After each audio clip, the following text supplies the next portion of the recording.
ردما آتوني زبر الحديد حتى إذا ساوى بين الصدفين قال انفخوا حتى إذا جعله نارا قال آتوني أفرغ عليه قطرا فما استطاعوا أن يظهروه وما استطاعوا له نقبا قال هذا رحمة من ربي فإذا جاء وعد ربي جعله دكا وكان وعد ربي حقا وتركنا بعضهم يومئذ يموج في بعض ونفخ في الصور فجمعناهم جمعا وعرضنا جهنم يومئذ للكافرين عرضا الذين كانت أعينهم في غطاء عن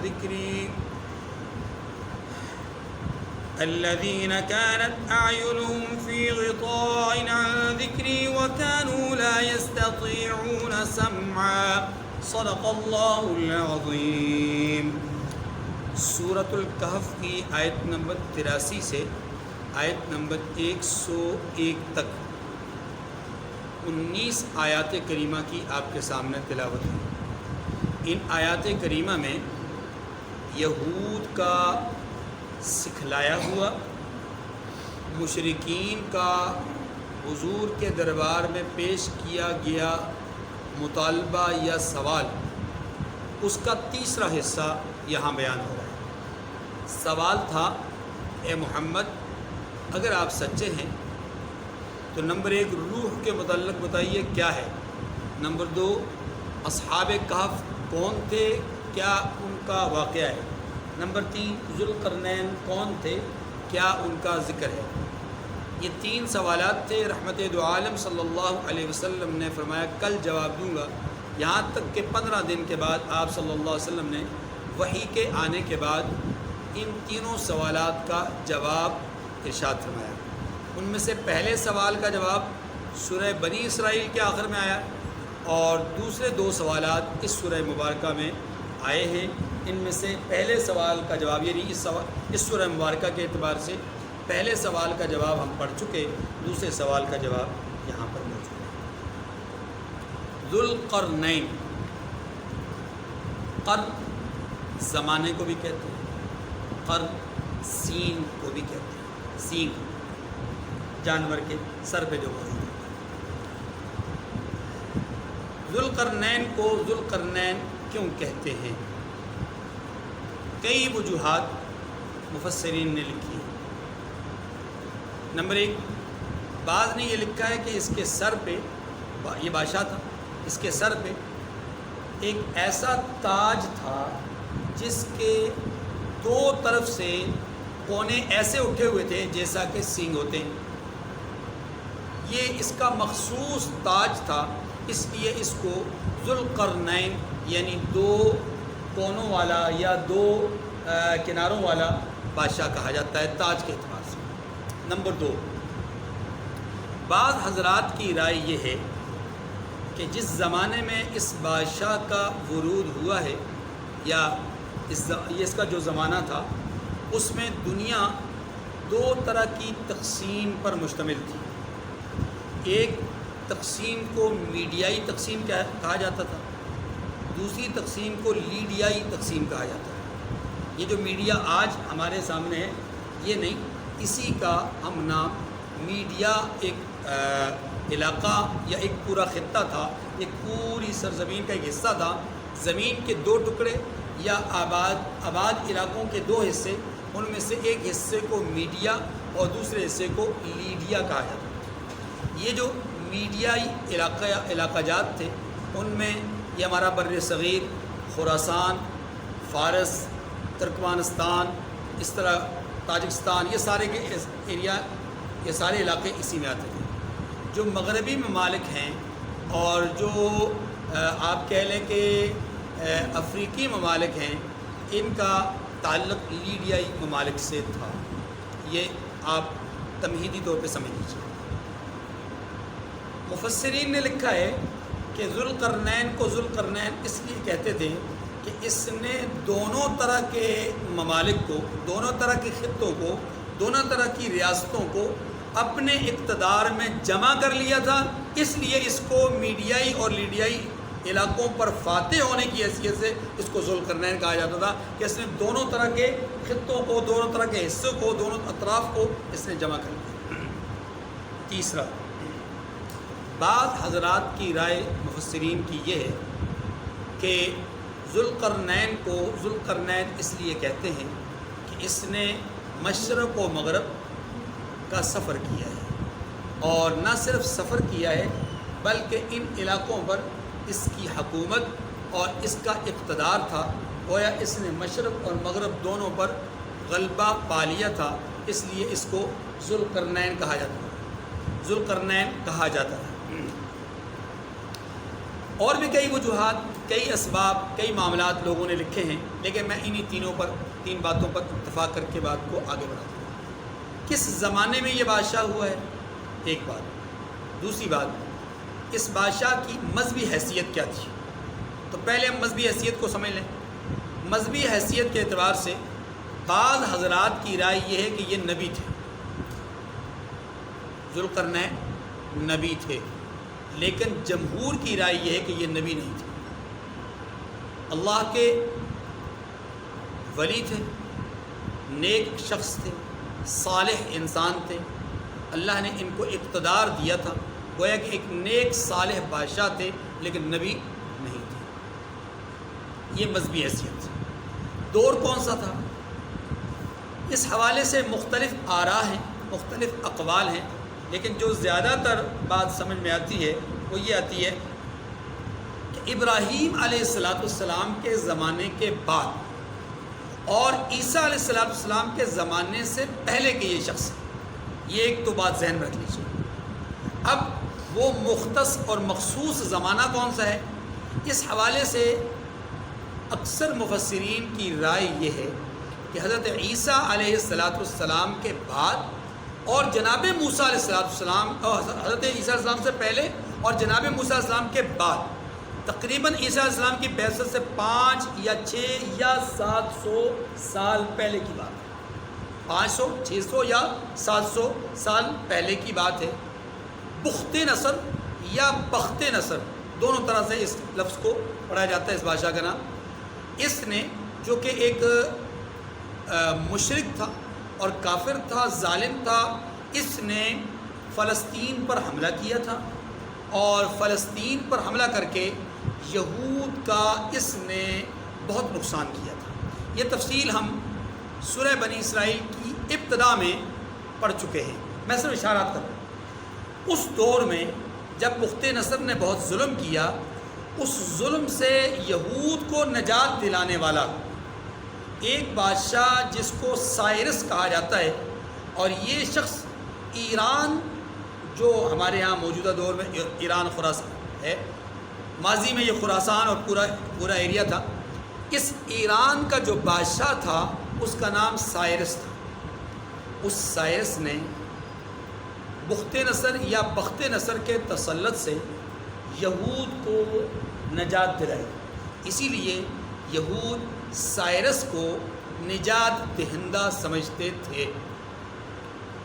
یہ بات اچھی طرح ذہن میں نشین فرما لیجیے. اسی سائرس کو اکثر مفسرین نے ذوالقرنین بتایا ہے. یہ نیک صالح آدمی تھے، اچھے انسان تھے، اور اس زمانے میں ان کے ہم اثر ایک شخص گزرے ہیں جن کا نام زردشت گزرا ہے. یہ بھی ایران کے ایک مشہور و معروف شخصیت گزری ہے، اور ان کے نام پر آج بھی ایران میں بہت زیادہ معاملات، محاورات اور کہانیاں اور واقعات اور قصے سنائے جاتے ہیں. ان کی مثالیں دی جاتی ہیں، ان کے حالات کو بیان کیا جاتا ہے. ایرانی قوم اپنے آباء و اجداد میں، اپنے بزرگوں میں زردشت کو ایک خاص مذہبی اور روحانی شخصیت کے طور پر سمجھتے ہیں. تو یہ دونوں لوگ ایک زمانے کے ہی ایک ہی ہم اثر تھے، زردشت بھی اور سائرس بھی. سائرس، اس کی جو اولاد ہے یا اس کی جو نسل ہے، اگر ہم یہ 80 کی دہائی کی طرف تھوڑا سا جائیں تو ہمیں 80 کی دہائی میں ایران کا جو بادشاہ تھا جس کو شاہ ایران کہا جاتا تھا آخری، خمینی کے انقلاب سے پہلے جو شخص وہاں بادشاہ تھا اس کو شاہ ایران کہا جاتا تھا۔ یہ شاہ ایران اس نے اپنے اقتدار میں ایک زمانے کے اندر جشن منایا تھا اور پورے ایران کو سجا کر وہاں پر میلے لگوائے تھے اور یہ اناؤنسمنٹ کروائی تھی کہ میں سائرس کی اولاد میں سے بادشاہ ہوں۔ تو گویا اس نے اپنے آباء و اجداد کا جو ایک تغرا تھا اس کو بلند کرنے کے لیے یا سائرس کی طرف اپنی نسبت کر کے، سائرس کا بھی اس وقت اس نے ایک تذکرہ کیا اور اس کی یاد کو تازہ کیا اور خود اپنی بھی اس نے نسبت کر دی، گویا سائرس ایک مشہور و معروف شخصیت ان کے درمیان تھی، لیکن ان کا لقب یا ان کا نام ذوالقرنین پڑ گیا۔ اس کی وجوہات میں نے آپ کے سامنے کچھ ذکر کی ہے، وجہ کوئی بھی ہو، لیکن زیادہ تر مشہور بات یہی ہے اسی شخص کو، سائرس کو ذوالقرنین کہا جاتا ہے۔ لیکن ذوالقرنین ایک اور طرح کی بھی روایت یا قول موجود ہے بعض حضرات کا، اور وہ یہ ہے کہ سکندر اعظم کو لوگ ذوالقرنین سمجھتے ہیں، لیکن حقیقت یہ ہے کہ سکندر اعظم وہ ذوالقرنین نہیں ہو سکتا۔ وجہ اس کی بڑی واضح ہے، قرآن پاک کے اسلوب نے بتلایا ہے کہ یہ جو ذوالقرنین تھے یہ نیک، صالح، متقی، پرہیزگار انسان تھے۔ نبی تھے نہیں تھے الگ ہی بحث، اگر نبی تھے ہمارا ایمان، لیکن اکثریت کی رائے یہ کہ یہ نبی تھے نہیں تھے اللہ کے ولی تھے، بات ٹھیک ہے، ولی ہوں نبی ہوں، بہرحال ہمارے نزدیک وہ پکے مومن تھے۔ جبکہ سکندر اعظم اس کے بارے میں کنفرم نظریہ اور عقیدہ یہ ہے کہ وہ پکا مشرک تھا، اور یہ حضرت ابراہیم علیہ السلام کے زمانے کا شخص تھا سکندر اعظم، یعنی انہی اسی دور کے قریب۔ دنیا میں 4 بڑے بادشاہ ہوئے ہیں جن کو اللہ تعالیٰ نے اس پوری دنیا کے اس نظام پر قابض کیا ہے، حکمران بنایا ہے۔ ان میں سے 2 لوگ ایسے تھے جو اللہ والے تھے اور 2 لوگ وہ تھے جو اللہ کے دشمن تھے۔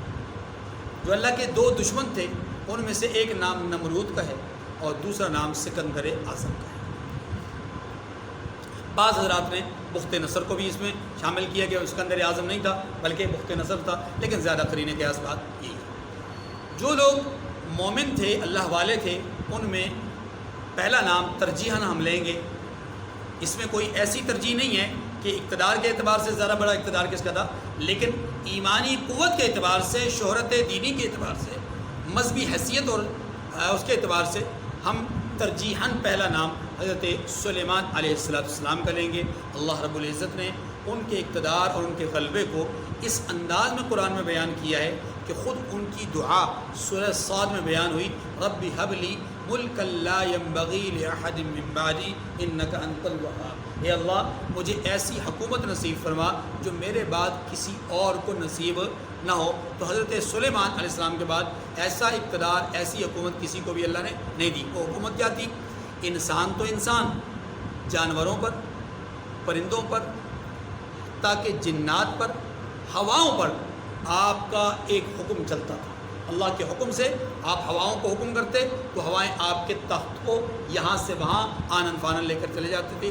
یوں یہ اللہ کی طرف سے تھا تو سب کچھ ہوتا اللہ کی طرف سے، لیکن اس غلبے اور اس اقتدار میں وہ بہت ساری چیزیں تھیں جو نہ پہلے کسی کو حاصل ہوئی نہ بعد میں کسی کو حاصل ہوئی۔ یہ خاص طور پہ یہ بادشاہت، یہ حکمرانی، یہ اقتدار اللہ نے حضرت سلیمان علیہ السلام کو عطا فرمایا۔ دوسرا نام اللہ کے بندوں میں وہ ذوالقرنین کا ہی ہے۔ یہ سائرس ہیں یا کوئی اور ہیں، لیکن ان کو قرآن مجید نے ذوالقرنین کہا ہے تو ہم اسی نام سے ان کو جانتے ہیں۔ اب یہ سکندر اعظم تو نہیں ہے، سائرس ہیں نہیں ہیں واللہ عالم، لیکن اتنی بات قرین قیاس معلوم ہوتی ہے کہ عیسیٰ علیہ السلام سے پہلے، موسیٰ علیہ السلام کے بعد کا یہ واقعہ ہے۔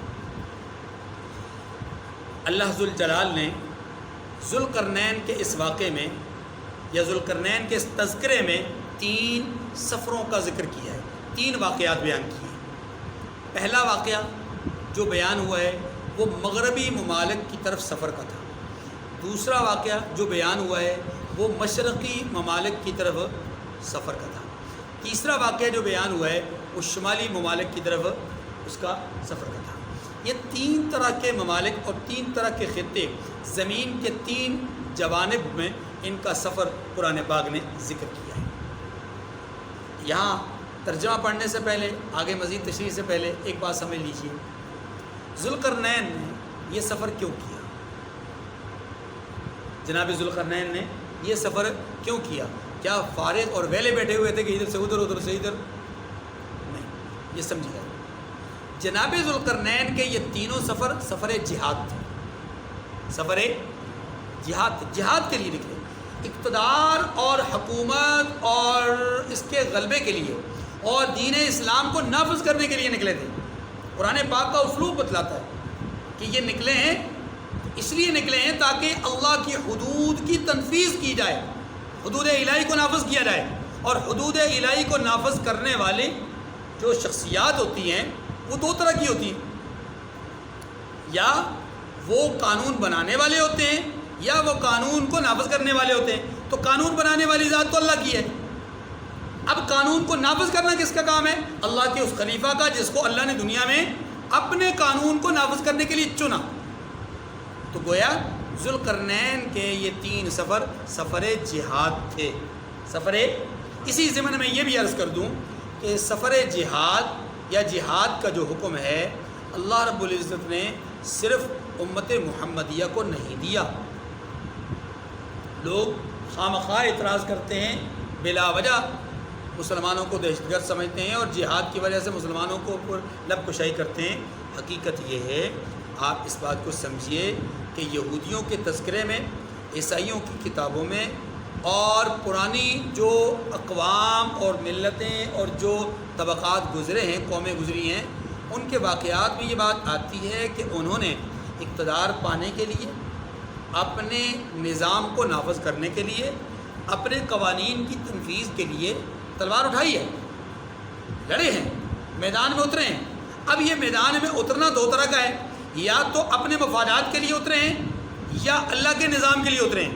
اگر تو اپنے مفادات کے لیے اترے ہیں تو اس کو صرف جنگ کہا جائے گا، اور اگر ان کا اپنا مفاد نہیں بلکہ اللہ کے حکم کے نفاذ کے لیے اترے ہیں تو پھر اس کو جہاد کہا جائے گا. اور یہی جہاد موسیٰ علیہ السلام سے پہلے بھی ہوا، موسیٰ علیہ السلام کے بعد بھی ہوا.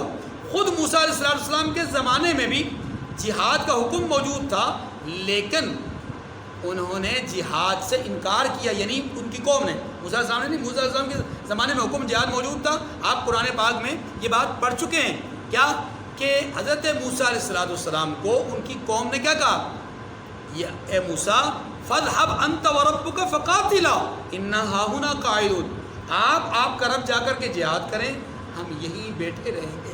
معلوم یہ ہوا کہ جہاد کا جو فلسفہ ہے یہ آج کا نہیں ہے، بہت قدیم مذہبوں اور ملتوں میں اس سلسلے کو جاری رکھا گیا ہے. البتہ یہ فرق ضرور سمجھ لیجئے گا، موسیٰ علیہ السلام تک جو انسانی تاریخ بتاتی ہے وہ یہ بتاتی ہے کہ جن اللہ والوں نے تلوار اٹھائی ہے، جن اللہ والوں نے جنگ کی ہے، جن لوگوں نے اللہ کے نام پہ لڑائی کی ہے، انہوں نے اپنے مقام پر رہ کر لڑائی کی ہے. اس کو ہم کہتے ہیں اپنی اصطلاح میں انہوں نے دفاعی جہاد کیا ہے. دفاع کیا، اپنا دفاع کیا، اپنی اسٹیٹ کا، اپنی قوم کا، اپنے وطن کا دفاع کیا.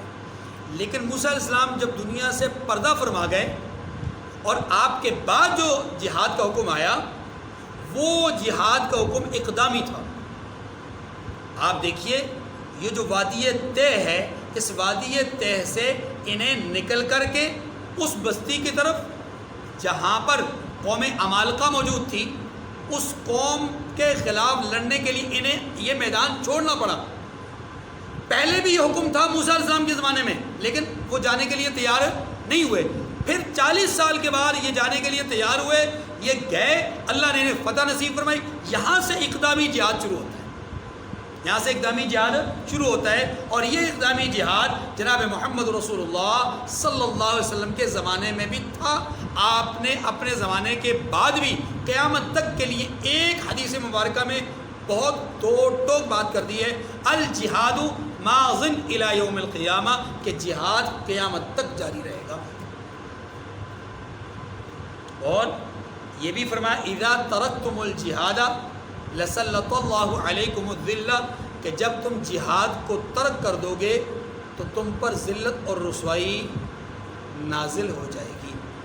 اور یہ بھی ارشاد فرمایا کہ میری امت کے لیے اللہ نے سیاحت کو تیروں اور نیزوں کے نیچے رکھا ہے۔ کیا معنی؟ یا میری امت کی سیاحت جو ہے وہ جہاد میں ہے، یہ بھی ارشاد۔ تو آپ اندازہ کیجئے کہ اللہ کے رسول صلی اللہ علیہ وسلم جہاد کے لیے کتنا مبارک فرامین ارشاد فرما رہے ہیں۔ اس لیے بہرحال یہ جو ذوالقرنین کا سفر ہے یہ سفر جہاد ہے، اور یہ جہاد اقدامی جہاد تھا، یہ جہاد دفاعی جہاد اپنے مقام پر رہ کر کے جہاد نہیں تھا، بلکہ ایک سفر انہوں نے کیا مغربی ممالک کی طرف، دوسرا سفر کیا مشرقی ممالک کی طرف، اور تیسرا سفر کیا شمالی ممالک کی طرف۔ گویا یہ جہاد کرتے گئے، آگے بڑھتے گئے، عراق، شام، اور ایسے چلتے چلتے چلتے آگے بڑھے، یوں ان تمام علاقوں کو فتح کرتے ہوئے آگے بڑھے، اور یہاں تک کہ اس مقام پہ پہنچے جس مقام پر سورج ڈوب رہا تھا۔ یہ پہلا سفر ہے، اس کو مغربی ممالک کہتے ہیں۔ اب آیات کا ترجمہ پڑھیے اور پھر جو اس کے ضمن میں بات ہوگی بس کریں۔ وَيَسْأَلُونَكَ عَنْ ذِي الْقَرْنَيْنِ، اور آپ سے ذوالقرنین کے بارے میں پوچھتے ہیں۔ قُلْ سَأَتْلُو عَلَيْكُمْ مِنْهُ ذِكْرًا، کہہ دیجئے اس کا کسی قدر حال تمہیں پڑھ کر سناتا ہوں۔ توجہ، اس کا کسی قدر حال میں تمہیں بتاتا ہوں، نہیں، میں تمہیں پڑھ کے سناتا ہوں۔ یہ جملہ بھی بتلاتا ہے کہ یہ قرآن منزل من اللہ ہے، رسول اللہ کا بنایا ہوا کلام نہیں ہے۔ اچھا ایک بات، دوسری بات، سأتلو کا معنی یہ ہے ان قریب میں ایسا کروں گا، ابھی نہیں کر رہا، ان قریب کروں گا۔ اگر محمد کریم نے اپنی طرف سے کچھ بتانا ہوتا تو اسی وقت بتا دیتے، لیکن اپنی طرف سے بتایا نہیں، بتایا ہے تب جب اللہ نے کہلوایا ہے، اور اللہ کہلواتے کب ہیں؟ جب اللہ فیصلہ کرتے ہیں جبرائیل امین کے ذریعے سے وحی بھیجنے کا۔ تو وما ينطق عن الهوى ان هو الا وحی یوحى، نبی کی گفتگو وحی الہی کے بعد ہوتی ہے، گویا نبی اپنی طرف سے بات نہیں کرتے۔ معلوم یہ ہوا کہ یہاں تک نبی کے علم میں ذوالقرنین کی داستان نہیں تھی۔ قرآن پاک بتاتا ہے کہ یہاں تک ذوالقرنین کی داستان نہیں تھی، یہاں یہ کہا کہ ان قریب میں آپ کو بتاؤں گا، پڑھ کر سناؤں گا۔ گویا میں ان قریب اللہ کی طرف سے وحی آئے گی، وہ آپ کو پڑھ کر سنا دوں۔ پوری امید تھی، پورا اعتماد تھا، پورا یقین تھا کہ میرا رب میری طرف وحی بھیجے گا، ٹھیک ہے۔ اسی یقین کی بنیاد پہ کہا انا مکننا له فی الارض وآتیناہ من کل شیء سببا فاتبع سببا۔ اب اللہ فرماتے ہیں ہم نے اس کو زمین میں بڑی دسترس دی تھی، بڑا اقتدار دیا تھا۔ مکننا له فی الارض، اللہ اکبر کبیرہ۔ مجھے ایک حدیث یاد آ گئی، اللہم، اللہ کے پیغمبر نے حضرت معاویہ بن ابی سفیان رضی اللہ تعالی عنہما کے لیے دعا کی، اللہم اجعلہ ہادیا مہدیا۔ یہ بڑی مشہور و معروف حدیث ہے، ترمذی کی روایت ہے۔ لیکن ایک اور حدیث ہے، اللہم اجعلہ ہادیا مہدیا، اور دوسری جگہ پر آتا ہے ومکن لہ فی البلاد، اے اللہ ومکن لہ فی البلاد، ان کو شہروں کے اندر، ملکوں کے اندر دسترس نصیب فرما، اقتدار نصیب فرما، غلبہ نصیب فرما۔ یہ اللہ کے رسول نے دعا فرمائی، اور یہ واحد صحابی ہیں جن کے لیے اللہ کے رسول نے یہ دعا کی ہے۔ اور یہی وجہ ہے کہ اللہ نے اس شخص کے ہاتھ پر، جس کو دنیا معاویہ بن ابی سفیان کے نام سے جانتی ہے رضی اللہ تعالیٰ عنہ، اس شخص کے ایک ہاتھ پر اللہ نے آدھی دنیا سے زیادہ دنیا کا غلبہ اور اقتدار رکھا تھا، اور آدھی دنیا سے زیادہ اس شخص نے دنیا میں اسلام نافذ کیا تھا۔ ومکن لہ فی البلاد دعا بہرحال، وآتیناہ من کل شیء سببا، اور ہر طرح کا سامان عطا کیا تھا۔ کیا مطلب؟ دیکھیے یہاں بات آئی ہے کہ ہم نے ہر طرح کا سامان، ہر طرح کی چیز دی، ہر طرح کی چیز ذوالقرنین کو دی۔ سوال یہ ہے کیا ان کو F-16 جیٹ طیارے اور یہ سارا کچھ ملا تھا؟ جواب یہ کہ نہیں۔ تو پھر قرآن نے کیسے کہہ دیا ہر طرح کی چیز دے دی؟ بھائی اس کا مطلب سمجھے گا، اس کا مطلب یہ قرآن پاک میں یہ الفاظ کئی جگہ پر آئے ہیں، حتیٰ کہ ملکہ بلقیس جو کافر ہے اس کے لیے بھی اس طرح کے الفاظ آئے ہیں۔ اس کا مطلب کیا ہوتا ہے؟ اس کا مطلب یہ ہوتا ہے کہ جو اس زمانے کی ضرورت ہوتی ہے، جو اس زمانے کا تقاضا ہوتا ہے، اس تقاضے کے مطابق، ضرورت کے مطابق اسباب کا مل جانا، یہ ایسا ہے گویا ہر طرح کی چیز کا مل جانا۔ ایک آدمی کی زندگی خوشحال گزر رہی ہے تو وہ کیا کہتا ہے؟ بس یہ اللہ کا کرم، ہر چیز ملی ہوئی ہے۔ کیا وہ حکمران بھی ہے؟ نہیں ہے۔ کیا وہ سائنٹسٹ ہے؟ کیا وہ ڈاکٹر ہے؟ کیا وہ عالم ہے؟ یعنی اس کے بعد کیا باقی صفات نہیں ہے، لیکن اس کی زندگی اچھی گزر رہی ہے تو اس کا مطلب یہ ہوتا ہے کہ وہ خوش ہوتا ہے، وہ کہتا ہے میں ہر چیز مجھے دستیاب ہے۔ ٹھیک ہے جی؟ تو اس کا مطلب بھی یہی ہوا کہ حکومت کے لیے جو چیزیں درکار تھیں وہ ساری چیزیں اس کو دستیاب۔ فَأَتْبَعَ سَبَبًا، اللہ اکبر، تو اس نے ایک سامان کیا، کس کا؟ سفر کا، یعنی سفر کا ایک سامان تیار کیا۔ اس سبب کے معنی سمجھیے، سبب کا ایک معنی ہے راستہ، تو اس نے سفر کا راستہ اختیار کیا، یہ سفری راستے کی پیروی کی، ایک معنی۔ سبب کا دوسرا معنی یہ کہ وہ چیزیں جو جنگ کے لیے کارآمد ہوتی ہیں، جن کو آپ اسلحہ وغیرہ یہ ساری چیزیں کہتے ہیں، اس کا معنی یہ ہوگا کہ اس نے جنگی تیاری کی، جنگی ساز و سامان کے پیچھے پڑ گیا اور تیاری کر لی۔ تیسرا معنی اس کا یہ ہے فَأَتْبَعَ سَبَبًا، کہ اس نے سامان سفر تیار کیا۔ سامان سفر کا معنی یہ ہے کہ جو گھوڑے وغیرہ جو راستے کے لیے ضروریات تھی تو وہ سارے اس نے تیار کیے۔ تو سبب کے کئی معنی، اصل معنی اس کا یہ ہوگا کہ وہ چیز جو دوسری چیز کے حصول کا ذریعہ بنے اس کو سبب کہتے ہیں۔ وہ شے جو دوسری شے کے، دوسرے کام کے، دوسرے عمل کے کرنے کا سبب بنے یا دوسرے عمل کے کرنے کا ذریعہ بنے، اس کو کیا کہتے ہیں؟ سبب۔ اس کو کیا کہتے ہیں؟ یا اللہ مجھے فلاں چیز کا سبب نصیب فرما، یا اللہ مجھے یہ فلاں چیز کا یہ جو کہتے ہیں نا توفیق کا معنی بھی یہی ہے، یا اللہ مجھے اسباب نصیب فرما، اس کام کے کرنے کی توفیق، یعنی اس کام کے کرنے کے اسباب نصیب فرما دے۔ حتیٰ اذا بلغ مغرب الشمس، یہ پہلا سفر ہے، یہاں تک کہ جب سورج کے غروب ہونے کی جگہ پہنچا۔ سورج کے غروب ہونے کی، یہ دیکھیے قرآن پاک نے نہیں ذکر کیا کہ راستے میں کتنے ملکوں کا سفر کیا، فرمایا یہاں تک کہ چلتے چلتے سورج غروب ہونے کی جگہ پہ۔ تو میں نے عرض کیا کہ یہ جانے کا مقصد عالم جہاد بلند کرنا تھا۔ اچھا ایک بات یہ تو ہو گئی، اب اگلی بات یہاں پر ایک سوال پیدا ہوتا ہے، اور وہ یہ کہ سورج غروب ہونے کی جگہ کون سی ہے؟ قرآن کے اسلوب کے مطابق تو کوئی جگہ ایسی نہیں جہاں سورج غروب ہوتا ہو یا جہاں سے سورج نکلتا ہو، یعنی سورج کوئی ایسی چیز نہیں ہے کہ کسی خاص جگہ سے برآمد ہو رہا ہے اور کسی خاص جگہ میں جا کر ڈوب رہا ہے، نہیں، یہ تو چکر لگا ہے ایسے ایسے۔ لیکن اللہ کی شان یہ ہے کہ یہ جاتا ایسے ہے اور وہاں جا کر کے لگتا ہے ایسے کہ ڈوب گیا ہے، پھر رات کی تاریکی ختم ہوتی ہے تو صبح ادھر سے پھر نمودار ہو جاتا ہے۔ سنیے، سورج کا ڈوبنا، سورج کا طلوع ہونا، یہ انسانی نگاہوں کے مطابق ہے، حقیقت میں نہیں۔ حقیقت میں طلوع اور غروب نہیں ہے، حقیقت میں سورج کا طلوع بھی نہیں، غروب بھی نہیں، انسانی نگاہوں کا مسئلہ ہے۔ انسان دیکھتا ہے کہ یہاں سے طلوع ہو رہا ہے، اس کو مشرق کہہ دیا، یہاں غروب ہو رہا ہے، اس کو مغرب کہہ دیا۔ اسی لیے قرآن پاک نے ایک جگہ پہ مشرق مغرب کہا، دوسری جگہ پہ مشرقین مغربین کہا، تیسری جگہ پہ مشارق اور مغارب کہا۔ یہ مشرق بھی ہے، مغرب بھی ہے، یہ مغربین مشرقین بھی ہے، مغربین بھی ہے، یہ مشارق بھی ہے، مغارب بھی ہے۔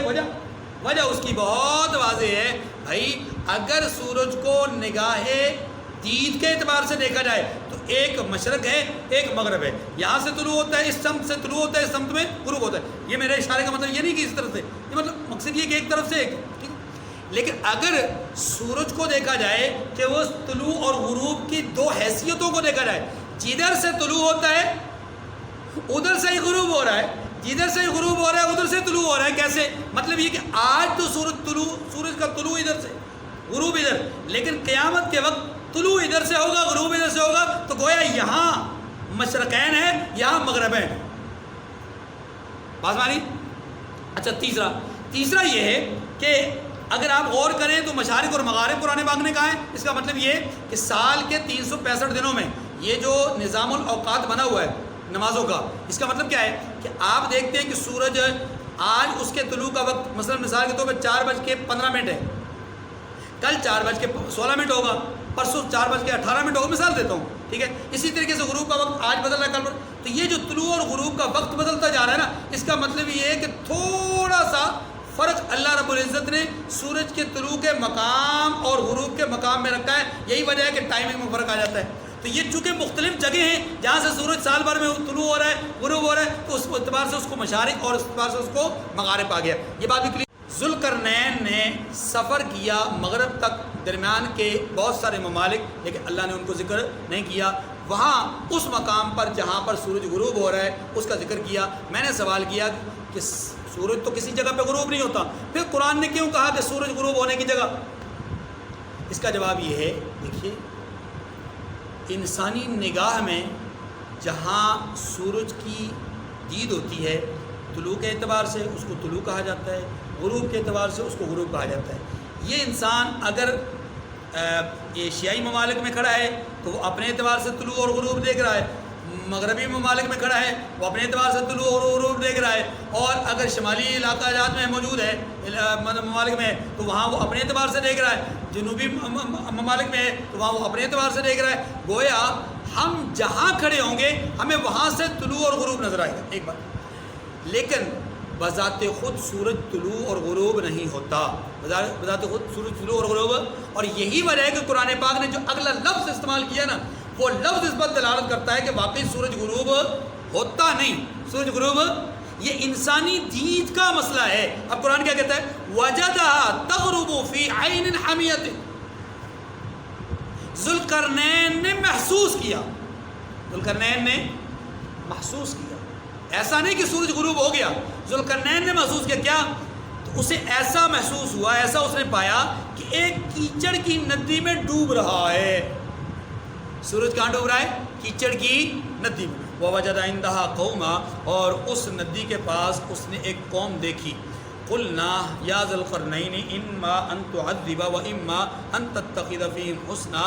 ہم نے کہا ذوالقرنین آپ انہیں خواہ تکلیف دو خواہ ان کے بارے میں بھلائی اختیار کرو، دونوں باتوں کا آپ کو اختیار ہے، آپ کو قدرت ہے. توجہ، اللہ رب العزت نے ذوالقرنین کو کہا. اب سوال پیدا ہوتا ہے کہ ذوالقرنین تو نبی اگر نہیں ہیں تو ذوالقرنین کو کیسے کہہ دیا گیا؟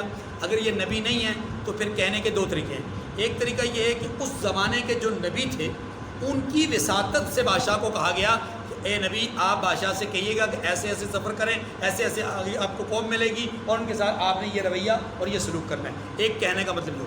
اگر ایسا نہیں تو پھر کہنے کا معنی دوسرا یہ ہوگا کہ اللہ نے ان کے دل میں بات ڈالی کہ اے ذوالقرنین آپ نے اچھوں کے ساتھ یہ سلوک کرنا ہے، بروں کے ساتھ یہ سلوک کرنا ہے. وہ جو برے ہیں ان کے ساتھ آپ کو دونوں طرح کا سلوک کرنے کا اختیار ہے، چاہے آپ ان کے ساتھ اچھائی کریں چاہے ان کے ساتھ برائی ہی کریں. ایک بات، اگر یہ نبی نہیں تو پھر تو یہ بات ہے، اور اگر یہ نبی ہیں تو پھر تو مسئلہ ہی ختم ہو گیا کہ ان کو ڈائریکٹ اللہ نے وہی کی. ٹھیک ہے جی، ایک بات تو کلیئر ہو گئی. دوسری بات، اللہ فرماتے ہیں کہ ہم نے ان کو کہا کہ آپ ایسا کریں. اس سے معلوم یہ ہوا کہ یاد رکھیے کہ دنیا کے اندر آپ نظام امن لانا چاہتے ہیں، دنیا کے اندر نظام امن لانا چاہتے ہیں تو سیاسیات کا بھی تقاضا ہے، ارضیات کا بھی تقاضا ہے اور اخلاقیات کا بھی تقاضا ہے کہ آپ ظالم کا ہاتھ پکڑ کر اس کو ظلم سے روکیں اور مظلوم کی فریاد رسی کریں. برائی کا ارتکاب کرنے والے کو سزا دیں اور اچھائی کا ارتکاب کرنے والے اچھا عمل کرنے والے کو جزا دیں اور اس کی حوصلہ افزائی کریں. تو پھر آپ دنیا میں امن دیکھیں گے، پھر آپ دنیا میں اچھائی دیکھیں گے، پھر آپ دنیا کو ترقی کرتا دیکھیں گے. اور یہی کام انبیاء نے کیا، یہی کام محمد کریم صلی اللہ علیہ وسلم نے کیا. تو وجہ ہی اس زمانے میں کیا ہوا، 23 سال کے مختصر قلیل زمانے میں، بہت تھوڑے مدت میں آپ نے عرب و عجم تک اپنے نظام کا سکہ بٹھا دیا. یہ کیا تھا؟ ظالم کو ظلم سے روکنا اور مظلوم کی فریاد رسی کرنا، اچھے کو اس کی حوصلہ افزائی کرنا اور برے کو سزا دینا. یہی چیز تو کی ہے اور اسی چیز کا حکم دیا ہے. تو اللہ نے حضرت ذوالقرنین کو بھی یہی حکم دیا کہ اے ذوالقرنین آپ چاہیں تو ان لوگوں کو جو کافر ہیں، اس وقت یہاں پر مشرک ہیں، اس وقت جو ظالم ہیں، ان کو چاہے تو آپ عذاب دیں یعنی تکلیف میں مبتلا کریں، چاہے تو آپ ان کے ساتھ نرمی کا معاملہ کریں. کیا مطلب ہوا؟ لیکن دونوں طرح کا اختیار ہے. اختیار اس لیے ہے کہ بعض اوقات یہ ہوتا ہے کہ آپ سختی کر کے بھی کسی کو راہ راست لا سکتے ہیں، اور بعض اوقات آپ یہ سمجھتے ہیں کہ ان لوگوں کو چونکہ حقائق کا پتہ نہیں ہے، آپ حقائق بتا کر کے نرمی کریں حقائق بتائیں تو ہو سکتا ہے ان کے دل پگھل جائیں، ایسا بھی ہو سکتا ہے۔ اللہ کے رسول نے پہلے اسی طریقے پر عمل کیا، کون سے؟ پہلے نرمی کا مظاہرہ کیا 13 سال تک، پھر جب 13 سال کا دورانیہ ختم ہو گیا، جو نرمی سے ماننے والے تھے مان گئے، جنہوں نے نرمی سے نہیں مانا پھر بدر کے میدان میں حضور اترے، ہاں جی، اور پھر آپ نے تلوار اٹھائی اور پھر سختی کی، اور پھر اس سختی کا نتیجہ یہ ہوا کہ جو کام 13 سال میں لوگوں پہ اثر انداز نہیں ہو سکا، بیس بن گئی تھی، بنیاد بن گئی تھی، لیکن ماننے کے لیے تیار نہیں تھے۔ اب تلوار کا جب زور پڑا تو پھر آہستہ آہستہ ان کے اوپر اتنا اثر ہوا کہ وَرَأَيْتَ النَّاسَ يَدْخُلُونَ فِي دِينِ اللَّهِ أَفْوَاجًا، فوج در فوج اسلام میں، پہلے اکا دکا کوئی آج آ رہا ہے تو 6 مہینے کے بعد کوئی آ رہا ہے، چھپ چھپ کے آ رہے ہیں، لیکن اب کیا ہے، فوج در فوج آ رہی تھی۔ قال اما من ظلم فسوف نعذب، اب حضرت ذوالقرنین نے بھی بڑی عجیب بات کی، فرمانے لگے کہ اللہ رب العزت کی بارگاہ میں یا نبی کو کہا یا خود ہی اپنے جی میں کہنے لگے کہ جو کفر اور بدکرداری سے، ہاں جی، یا جو ظلم کا ارتکاب کرے گا، بدکرداری کا مظاہرہ کرے گا، اسے ہم عذاب دیں گے، کہ جب وہ اپنے پروردگار کی طرف لوٹایا جائے گا تو وہ بھی اسے برا عذاب دے گا۔ یہ عقیدہ آخرت بھی بیان ہو گیا، کیا کہ ہم تو دنیاوی سزا دیں گے، حقیقی سزا یہ نہیں ہے، حقیقی سزا ظلم کی، بدکرداری کی وہ آخرت میں ہوگی جو رب نے دینی۔ گویا دنیا کا نظام بھی ان کو سزا دے گا اور آخرت کے نظام میں بھی ان کے لیے سزا متعین ہے اگر وہ ہدایت کے راستے پر نہیں چلیں گے۔ اگلی بات، وَأَمَّا مَنْ آمَنَ وَعَمِلَ صَالِحًا فَلَهُ جَزَاءً الْحُسْنَى، اور جو ایمان لائے گا اور عمل نیک کرے گا اس کے لیے بہت اچھا بدلہ ہے۔ کیا مطلب؟ یہ اچھا بدلہ ہماری طرف سے نہیں ہے، اللہ کی طرف سے۔ اندازہ کیجئے یہاں پر صرف ایک ہی بات کہی ہے، کون سی؟ اچھا بدلہ، اور یہ بات کی ہے پہلے، یہ بات کی ہے جزا کی، یہ بات پہلے کی ہے، آخرت کی بات پہلے کی ہے، کس کے لیے؟ عمل صالح کرنے والے کے۔ گویا عمل بد کے لیے یہ کہا کہ دنیا میں ہم سزا دیں گے، ڈرایا دمکایا، ہو سکتا ہے دنیاوی سزا سے ہی ڈر کر کے یہ راہ راست پہ آ جائیں، لیکن اگر نہیں ایمان لاتے تو پھر بتایا کہ آخرت کا سزا، دنیا میں بھی سزا ملے گی، آخرت میں بھی ملے گی۔ لیکن ایمان لانے والوں کے لیے بڑا عجیب سا فلسفہ بیان کیا، فرمایا ایمان لانے والوں کے لیے بہترین بدلہ ہے۔ اس کا مطلب یہ ہے کہ اپنا ذکر ہی نہیں کر رہے کہ میں کچھ دوں گا، میں تو دے ہی نہیں سکتا ان کو جزا میں، یعنی دیکھیے نا، ایمان کا بدلہ کوئی نہیں دے سکتا، ایمان کی جزا اللہ نے دینی، اسی لیے کہا کہ ایمان والوں کے لیے بہترین بدلہ ہے وہ اللہ کے پاس ہے۔ اب اگلی بات، ہم کیا کریں گے ان کے لیے؟ فرمایا وَسَنُقُولُ لَهُ مِنْ أَمْرِنَا يُسْرًا، ہم ان پر سختی نہیں کریں گے، بلکہ ہم ان کے معاملے میں ان سے نرم بات کہیں گے، یعنی ان کے ساتھ پیار محبت کا مظاہرہ کریں گے۔ اور یہی بات قرآن پاک نے اصحاب رسول کی صفات کو بیان کیا ہے، محمد الرسول اللہ، محمد اللہ کے رسول ہیں، والذین معہ اشداء علی الکفار رحماء بینہم، جو محمد صلی اللہ علیہ وسلم کے ساتھی ہیں وہ آپس میں رحم دل ہیں، لیکن پہلے فرمایا کافروں پر سخت، کفر کے مقابلے میں سخت ہیں، اور ایمان والے۔ دوسرا سفر قرآن پاک نے جو یہاں پر بیان کیا ہے، تفصیل تو ہمارے سامنے آ چکی تھی، دوسرا سفر یہاں پر جو بیان ہوا ہے وہ ہے مشرقی حصے کا، مشرقی ممالک کا، حتیٰ اذا ثم اتبع سببا، پھر اس نے ایک اور سامان کیا، یعنی سفر جہاد کی تیاری کی، یا انہوں نے جہاد پہ نکلنے کے لیے جو ذات راہ ہوتا ہے اس کو تیار کیا، یا وہ جہاد کے لیے راستے پہ چلتے رہے، یہاں تک کہ اذا بلغ مطلع الشمس وجدها تطلع على قوم لم نجعل لهم من دونها سترا كذلك، یہاں تک کہ سورج کے طلوع ہونے کے مقام پر پہنچے تو دیکھا کہ وہ ایسے لوگوں پر طلوع ہوتا ہے کہ جن کے لیے ہم نے سورج کے اس طرف کوئی اوٹ نہیں بنائی تھی، حقیقت حال یوں ہی تھی۔ اس کا مطلب کیا ہے، اس طرح سمجھیے گا۔ اللہ پاک نے یہاں پر ذوالقرنین بادشاہ کے اس سفر دوم کا ذکر کیا، دوسرے سفر کا ذکر کیا، اور یہ دوسرا سفر مشرقی ممالک کی طرف تھا۔ قرآن پاک نے جناب ذوالقرنین کا اصل مسکن بیان نہیں کیا، خود کس علاقے کے تھے، خود کس ملک کے تھے، یہ ذکر نہیں کیا، لیکن ان کے 3 سفروں کو بیان کیا ہے۔ اور یہ چونکہ پوری دنیا پر حکومت کرنے والے 4 میں سے ایک حکمران ہیں، اس لیے ان کے 3 اسفار جو کہ سفر جہاد ہیں، فتوحات کا سلسلہ ہے، اس کو یہاں پر ذکر کیا گیا۔ یہاں یہ بتایا گیا ہے 2 قوموں کے الگ الگ جو تمدن ہے اس کو بیان کیا گیا۔ مغربی ممالک کا جو ایک تمدن ہے اس کو پہلے بیان کیا گیا، اور وہ یہ تھا کہ وہاں پر جو قوم تھی وہ ساری کے ساری مشرک تھی، سارے کے سارے بے دین تھے، سارے کے سارے ظالم تھے، سارے کے سارے اللہ کے دشمن تھے۔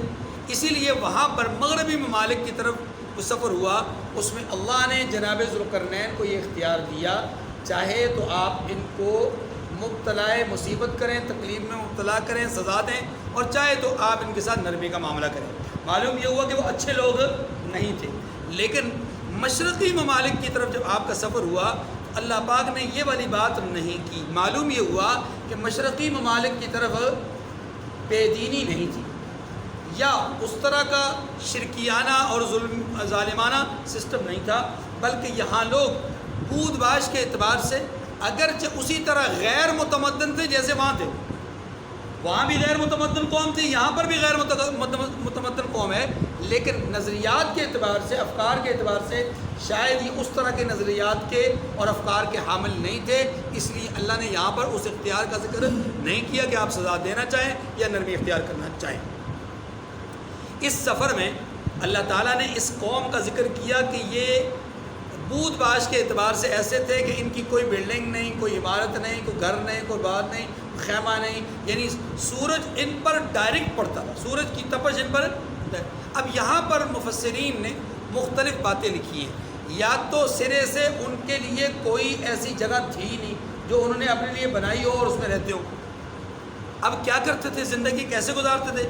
کھلے عام زندگی گزارتے تھے، کھلے میدانوں میں زندگی گزارتے تھے، جنگلوں میں، ویرانوں میں، اور اسی طریقے سے پہاڑوں میں یہ زندگی گزارتے تھے۔ یہ پہاڑی قسم کے لوگ تھے اور اس کا ذکر یہاں پر کیا گیا۔ دوسرا قول یہ ہے کہ نہیں، یہ غاروں کے اندر رہنے والے لوگ تھے، اور اگر آپ غور کیجئے تو مشرقی ممالک یہی ہیں جن میں ہم آباد ہیں، اور ان ممالک کے لحاظ سے اگر دیکھا جائے تو انگریز جب یہاں آیا تھا اور اس نے چاہا تھا کہ میں ان لوگوں کو بزور بازو اپنے زیر تسلط کر لوں، تو یہ لوگ اس کے ایک پورا لمبا چوڑا ایک خطہ، یہ جو اپنا افغانستان اور افغانستان کے اس طرف کے جتنے ایریاز ہیں، چاہے وہ بلوچستان کے ساتھ لگتے ہوں، چاہے وہ KPK کے ساتھ لگتے ہوں، ان تمام علاقہ جات کو انگریز اپنے زیر نگین نہیں کر سکا۔ خاص طور پہ KPK کے بہت سارے علاقوں کو انگریز فتح نہیں کر سکا اس زمانے میں بھی، اور اس کی وجہ کیا تھی کہ یہ لوگ انگریز کے خلاف جھڑپ کر کے غاروں میں چلے جاتے تھے، اور انگریز پریشان ہو جاتا تھا، کہاں چھپ گئے، ٹھیک ہے۔ اور انگریز نے جاتے ہوئے بھی کہا تھا شاید اس قوم پر کوئی بھی آدمی قابض نہ ہو سکے، اور واقعی اس کے بعد کوئی قابض ہو بھی نہیں سکا۔ خود افغانیوں کو دیکھ لیں، 21 سال تک ان کے ساتھ کیا رہا ہے کہ 37 ممالک کی افواج نے آ کر کے یہاں ڈیرا ڈال دیا، لیکن قابض نہیں ہو سکے۔ بالآخر انہیں معافیا مانگ کر یہاں سے نکلنا پڑا۔ ہاں جی، اتنا خرچہ کرنے کے باوجود، اتنے لوگ مروانے کے باوجود، اتنی لاشوں کے تحفے لے جانے کے باوجود بھی آخرکار انہیں یہاں سے معافیا مانگ کے نکلنا پڑا کہ بھائی ہماری جان چھوڑ دو، تم جو کہتے ہو، جو معاہدہ کرتے ہو، جس طرح کی بات کرتے ہو، ہم اس کے لیے تیار ہیں۔ انہوں نے کہا یہاں نہیں کریں گے، بیرونی کسی ملک میں کریں گے۔ انہوں نے کہا ٹھیک ہے، قطر میں آ جائیں، ہاں جی، بیروت میں آ جائیں، لبنان میں آ جائیں، جہاں مرضی آپ جانا چاہتے ہیں، عمان میں چلے جائیں۔ تو یہ لوگ وہاں پر پہنچے اور دوحہ میں جا کر انہوں نے معاہدات کیے ہیں، اور لمبے چوڑے مذاکرات ہوئے، اور مذاکرات کے تحت آخرکار یہ طے ہوا کہ جناب آپ یہاں سے جائیں گے، لیکن جائیں گے اب ہماری مرضی سے، اپنی مرضی سے نہیں، یکدم آپ نکل نہیں سکتے، اب ہماری مرضی سے جائیں گے، تھوڑے تھوڑے کر کے ہم آپ کو رخصت کریں گے۔ بہرحال تو اس علاقے کے لوگ پہاڑوں اور دروں میں رہنے والے لوگ تھے، یہ دوسرا قول ہے۔ تیسرا قول یہ ہے کہ انہوں نے زیر زمین کے اوپر عمارتیں نہیں بنا رکھی تھیں، البتہ زیر زمین کچھ گڑھے ایسے بنا رکھے تھے کہ جہاں یہ زیادہ سخت دھوپ اور تپش ہوتی تو ان گڑھوں کے اندر چلے جاتے، یوں ٹھنڈک پا لیتے۔ لیکن بہرحال یہ سارے کے سارے تفسیری اقوال ہیں، قرآن پاک نے اس کی تفسیر خود بیان نہیں کی. قرآن پاک نے صرف اتنی بات کی ہے کہ یہ مشرقی ممالک کی طرف جب انہوں نے سفر کیا تو یہاں کے لوگوں کی بود باز یہ تھی کہ سورج ان پر ڈائریکٹ پڑتا تھا. یہ دوسرا سفر ہے. وقد احطنا بما لدیہ خبرا، اور جو کچھ اس کے پاس تھا ہمیں سب کی خبر ہے.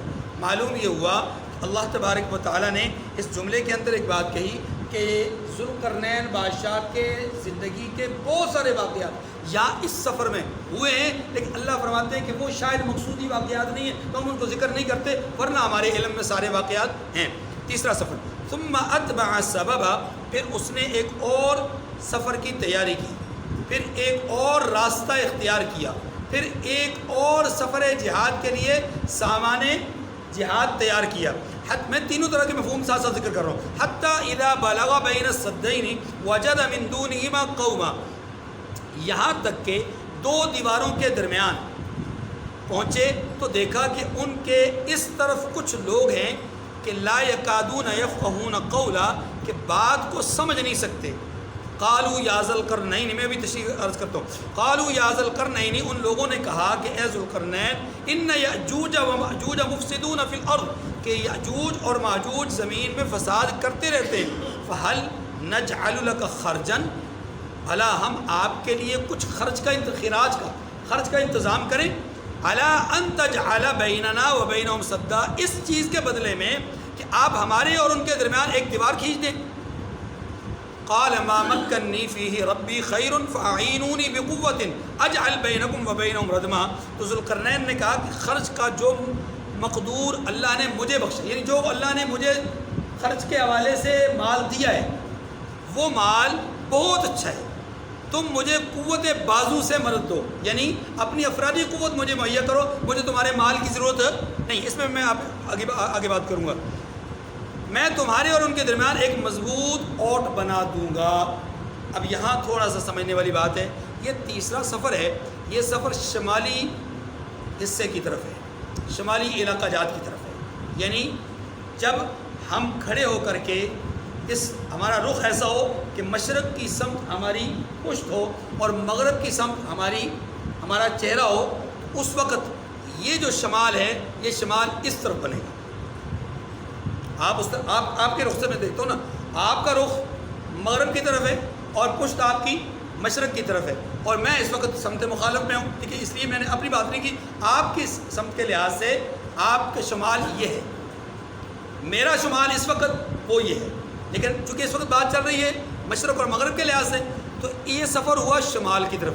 اور یہ شمالی علاقہ جات، ترکی، افریقن ممالک، یہ سارے کے سارے ممالک اسی میں آتے ہیں. ایک بات تو یہ تھی. اگلی بات، اللہ تعالیٰ نے اس سفر کی ایک خاص بات ذکر کی ہے کہ جناب ذوالقرنین ایک ایسے مقام پر پہنچے جس مقام پر دو مختلف قسم کے طبقات آباد تھے، دو مختلف قسم کی قومیں آباد تھیں، یا دو مختلف قسم کے لوگ آباد تھے.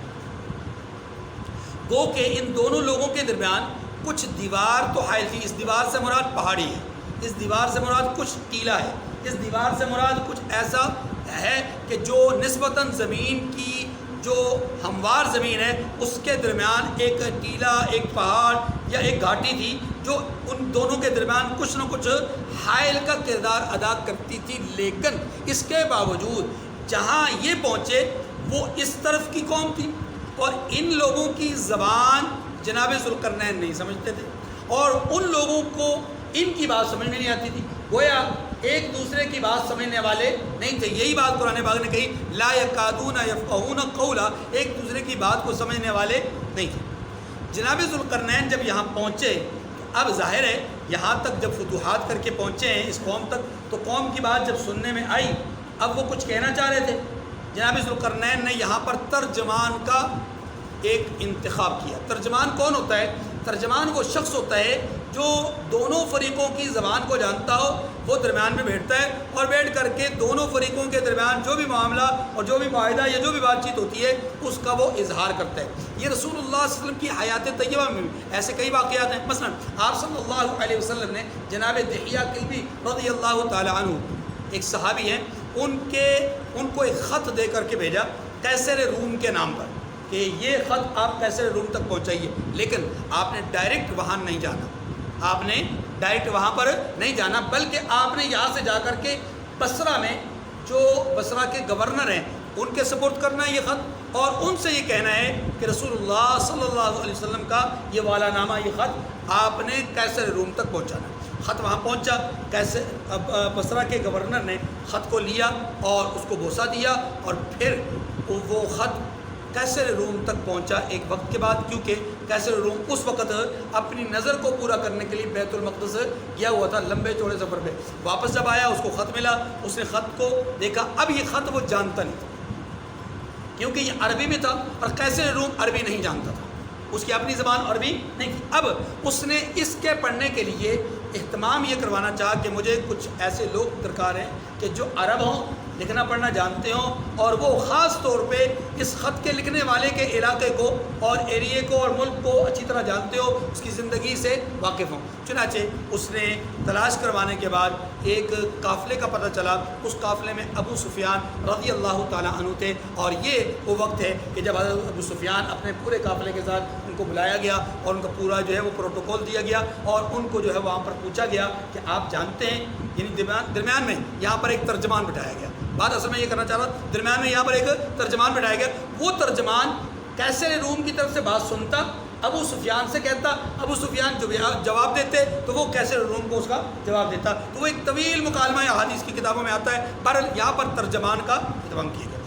تو رسول اللہ صلی اللہ علیہ وسلم کی حیات طیبہ میں بھی اور بعد کی زندگی میں بھی مختلف ممالک کے اندر ترجمان کا ایک سلسلہ ہوتا ہے۔ ہم جانتے ہیں، ہم دیکھتے ہیں کہ ہمارے ملک کا کوئی صدر یا وزیر اعظم یا کوئی شخص اگر چائنا جاتا ہے، یا ظاہر ہے وہاں کی جو زبان ہے وہ ہمارے ملک کے صدر صاحب کو تو آتی نہیں ہے، اور نہ ہی وہاں کے ملک کے جو حضرات ہیں ذمہ داران ہیں ان کو ہماری اردو آتی ہے، تو اب درمیان میں انگلش بولنا نہیں چاہتے، کیونکہ بہت سارے ممالک کے لوگ ایسے ہیں کہ جو اپنی زبان سے ہٹ کر دوسری زبان میں بات کرنا مناسب نہیں سمجھتے، جیسے ترکی ہے، چائنا وغیرہ ہے، ہاں جی، یہ مناسب یہی سمجھتے ہیں کہ اپنی زبان کو ترویج دیں۔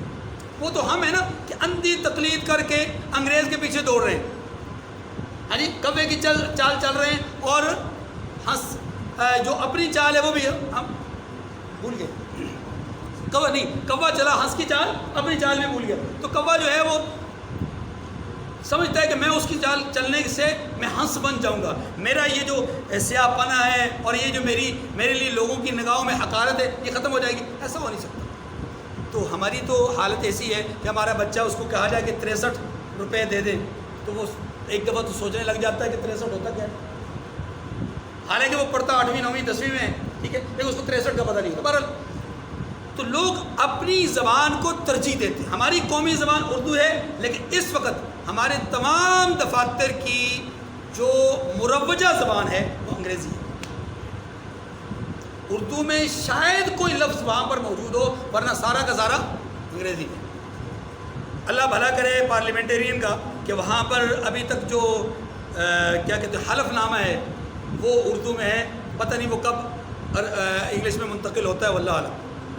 جیسے حالات چل رہے ہیں کہ خاتم النبیین نہیں پڑھنا آ رہا لوگوں کو، تو ہو سکتا ہے اگلے دنوں میں وہ اردو سے انگریزی میں منتقل ہو جائے، الامان والا۔ خیر، عرض یہ کر رہا تھا کہ ذوالقرنین نے درمیان میں ترجمان مقرر کیا، بات چیت ہوئی۔ اب یہ بات چیت کیا تھی؟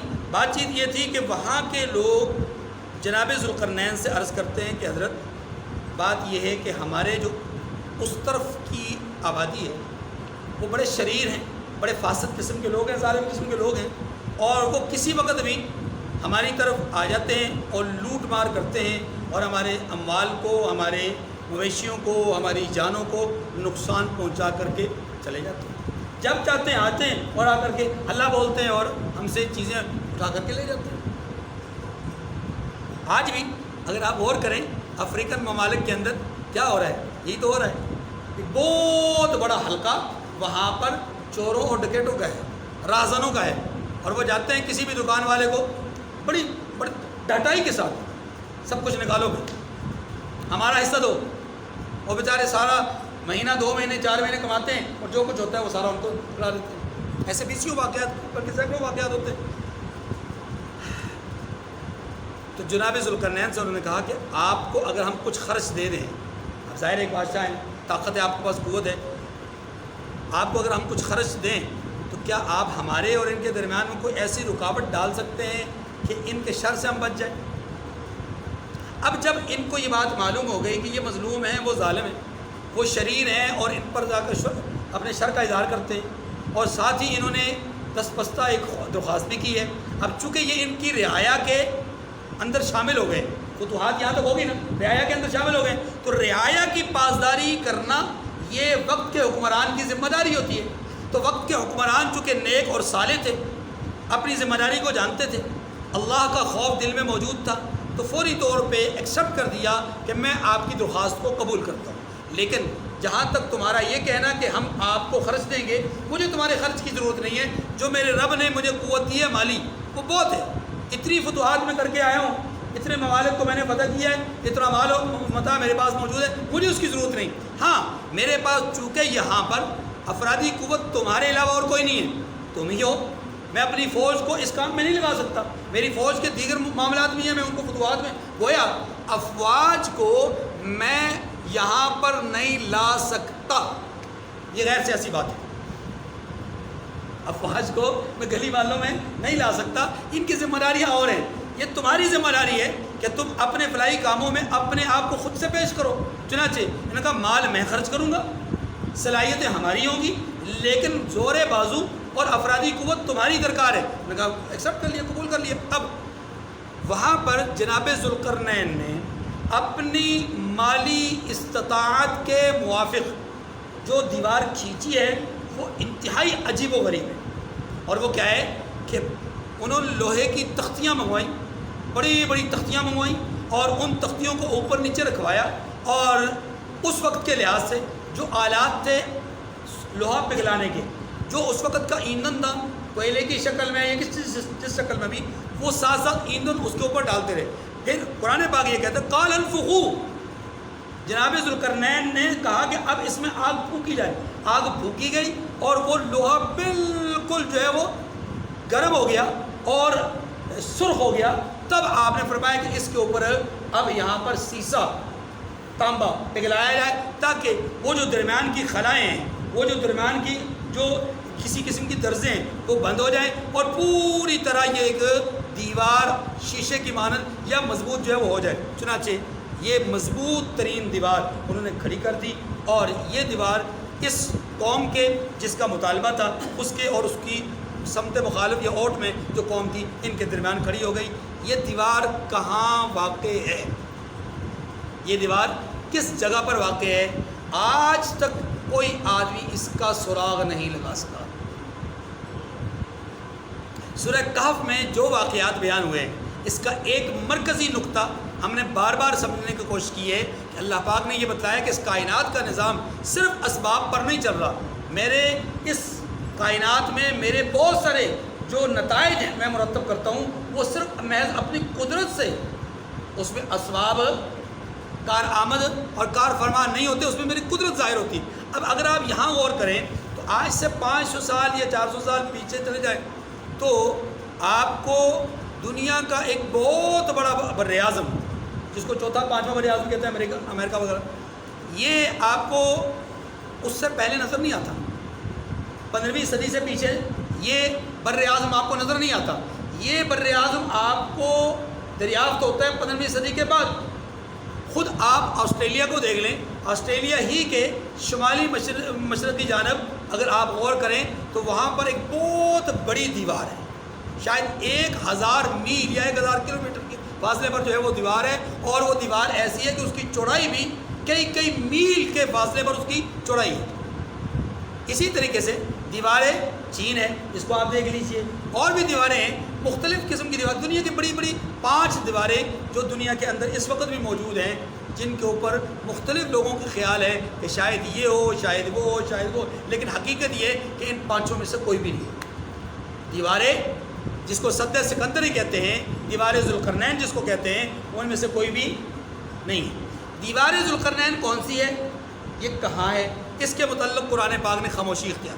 احادیث مبارکہ میں بھی بالکل خاموشی. ہاں البتہ احادیث مبارکہ میں جو بات سامنے آئی ہے وہ یہ آئی ہے کہ اللہ کے رسول صلی اللہ علیہ وسلم نے فرمایا کہ جب یہ ذوالقرنین نے دیوار کھڑی کر دی، اس کے بعد روزانہ یاجوج ماجوج جو اس طرف کی موجود قوم ہے وہ روزانہ آتی ہے، اس دیوار کو توڑنے کی کوشش کرتی ہے، اپنی طرف سے نقب زنی کرتے ہیں، اپنی طرف سے اس میں شگاف ڈالنے کی کوشش کرتے ہیں اور اپنے آلات اور اپنے وسائل کا استعمال کرتے ہیں۔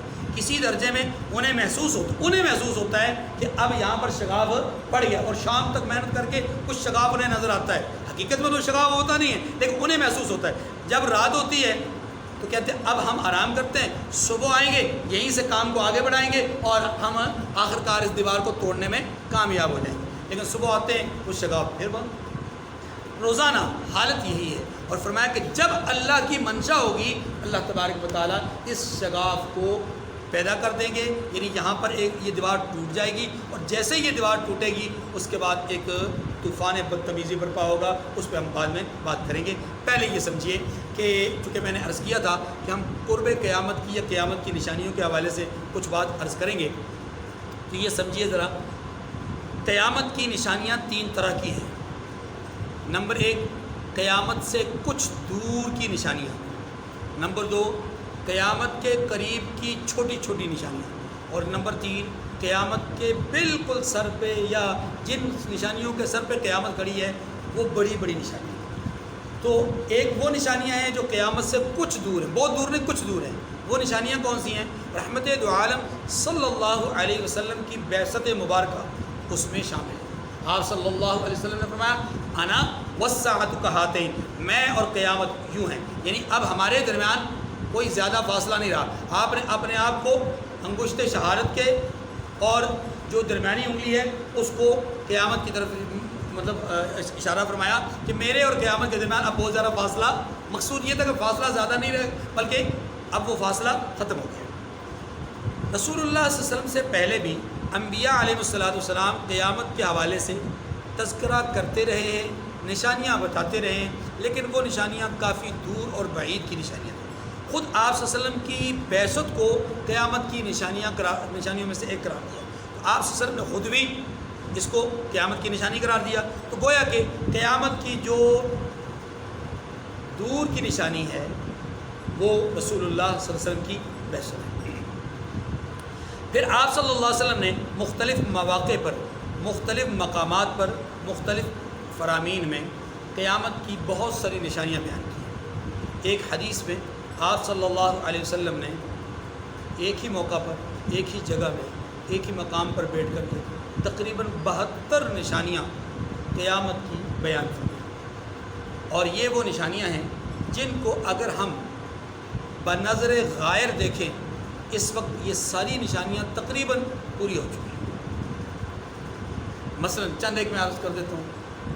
آپ صلی اللہ علیہ وسلم نے بیٹی کو ماں کا نافرمان بتلایا، زنا کی عمومیت کی طرف اشارہ کیا، شراب نوشی کو بیان کیا، دھوکہ دہی، جھوٹ کو سچ ثابت کرنا، جھوٹ کو سچ بنا کر کے پیش کرنا، جیسا کہ میڈیا پہ ہوتا ہے، جیسا کہ عام طور پہ لوگ سمجھتے ہیں، اور بلکہ اس کو لوگ فن سمجھتے ہیں، اس کو لوگ ہنر سمجھتے ہیں، اور آج کے دور میں جو جتنا جھوٹ سچ کر کے بیان کرے گا کہا جاتا ہے یہ بڑا فنکار ہے۔ ہمارے زمانے میں جو فنکار کہا وہ فنکار ہی برق، تو جھوٹ کو سچ ثابت کرنا، اسی طریقے سے امانت میں خیانت کرنا، عالم اور جو دیندار طبقہ ہے دین ان کے حلق سے نیچے نہ اترنا، ناحق قتل کا عمومی طور پہ ہونا، سود عام ہو جانا، ایسے لوگ کہ جو اقتدار کے اہل نہیں ہیں ان کا اقتدار پہ آ جانا، غریب غربا کا مزید غربت کی دہلیز اور لکیر سے پیچھے چل جانا، امیر لوگوں کا عیاشی کی زندگیاں گزارنا، اسی طریقے سے چھوٹوں پر شفقت نہ کرنا، بڑوں کی بے اکرامی کرنا، اپنے اسلاف اور اکابر کو برا بھلا کہنا، صحابہ کرام کی توہین کرنا، اہل بیت اعظام کی بے اکرامی کرنا، انبیاء علیہ السلام کی توہین کرنا، شعائر اسلام کی خلاف ورزی کرنا، ان کا مذاق اڑانا، نماز سرے سے چھوڑ دینا، مساجد کو ویران کر دینا، دین سے دور ہو جانا، یہ بہت ساری اس طرح کی نشانیاں جو تقریباً 72 کے قریب ہیں۔ ہم ان میں سے اگر ہم غور کریں تو کون سی ایسی نشانی، چند ایک میں نے بیان کی، کون سی ایسی نشانی ہے جو اس وقت پوری نہیں ہے؟ اتنا بڑا ایریا ہوتا ہے مسجد کے گرد، لیکن اس مسجد میں جو نمازیوں کی تعداد ہوتی ہے وہ اس پورے ایریے کی 2% آبادی بھی مسجد میں نہیں آتی، 98% لوگ کہاں ہوتے ہیں کوئی پتہ نہیں۔ بہرحال اللہ کے رسول صلی اللہ علیہ وسلم نے یہ کچھ نشانیاں بیان کی۔ پھر کچھ نشانیاں وہ ہیں کہ جو بڑی بڑی نشانیاں ہیں جن کے سر پہ ہی کھڑی ہوگی قیامت، اور وہ بڑی بڑی نشانیاں کون سی ہیں؟ مثال کے طور پر اچانک میں عرض کر دیتا ہوں، آپ صلی اللہ علیہ وسلم نے یاجوج ماجوج کے نکلنے کو قیامت کی بڑی نشانی قرار دیا۔ دابۃ الارض، زمین کے ایک حصے سے ایک بہت بڑا جانور، گائے کی شکل کا، گائے کی یا بیل کی شکل کا بڑا ہیوی اور قداور جانور ہوگا، اور جس جانور کو دیکھ کر لوگ وحشت کا شکار ہوں گے، کیونکہ ویسا جانور کبھی کسی نے دیکھا نہیں ہوگا۔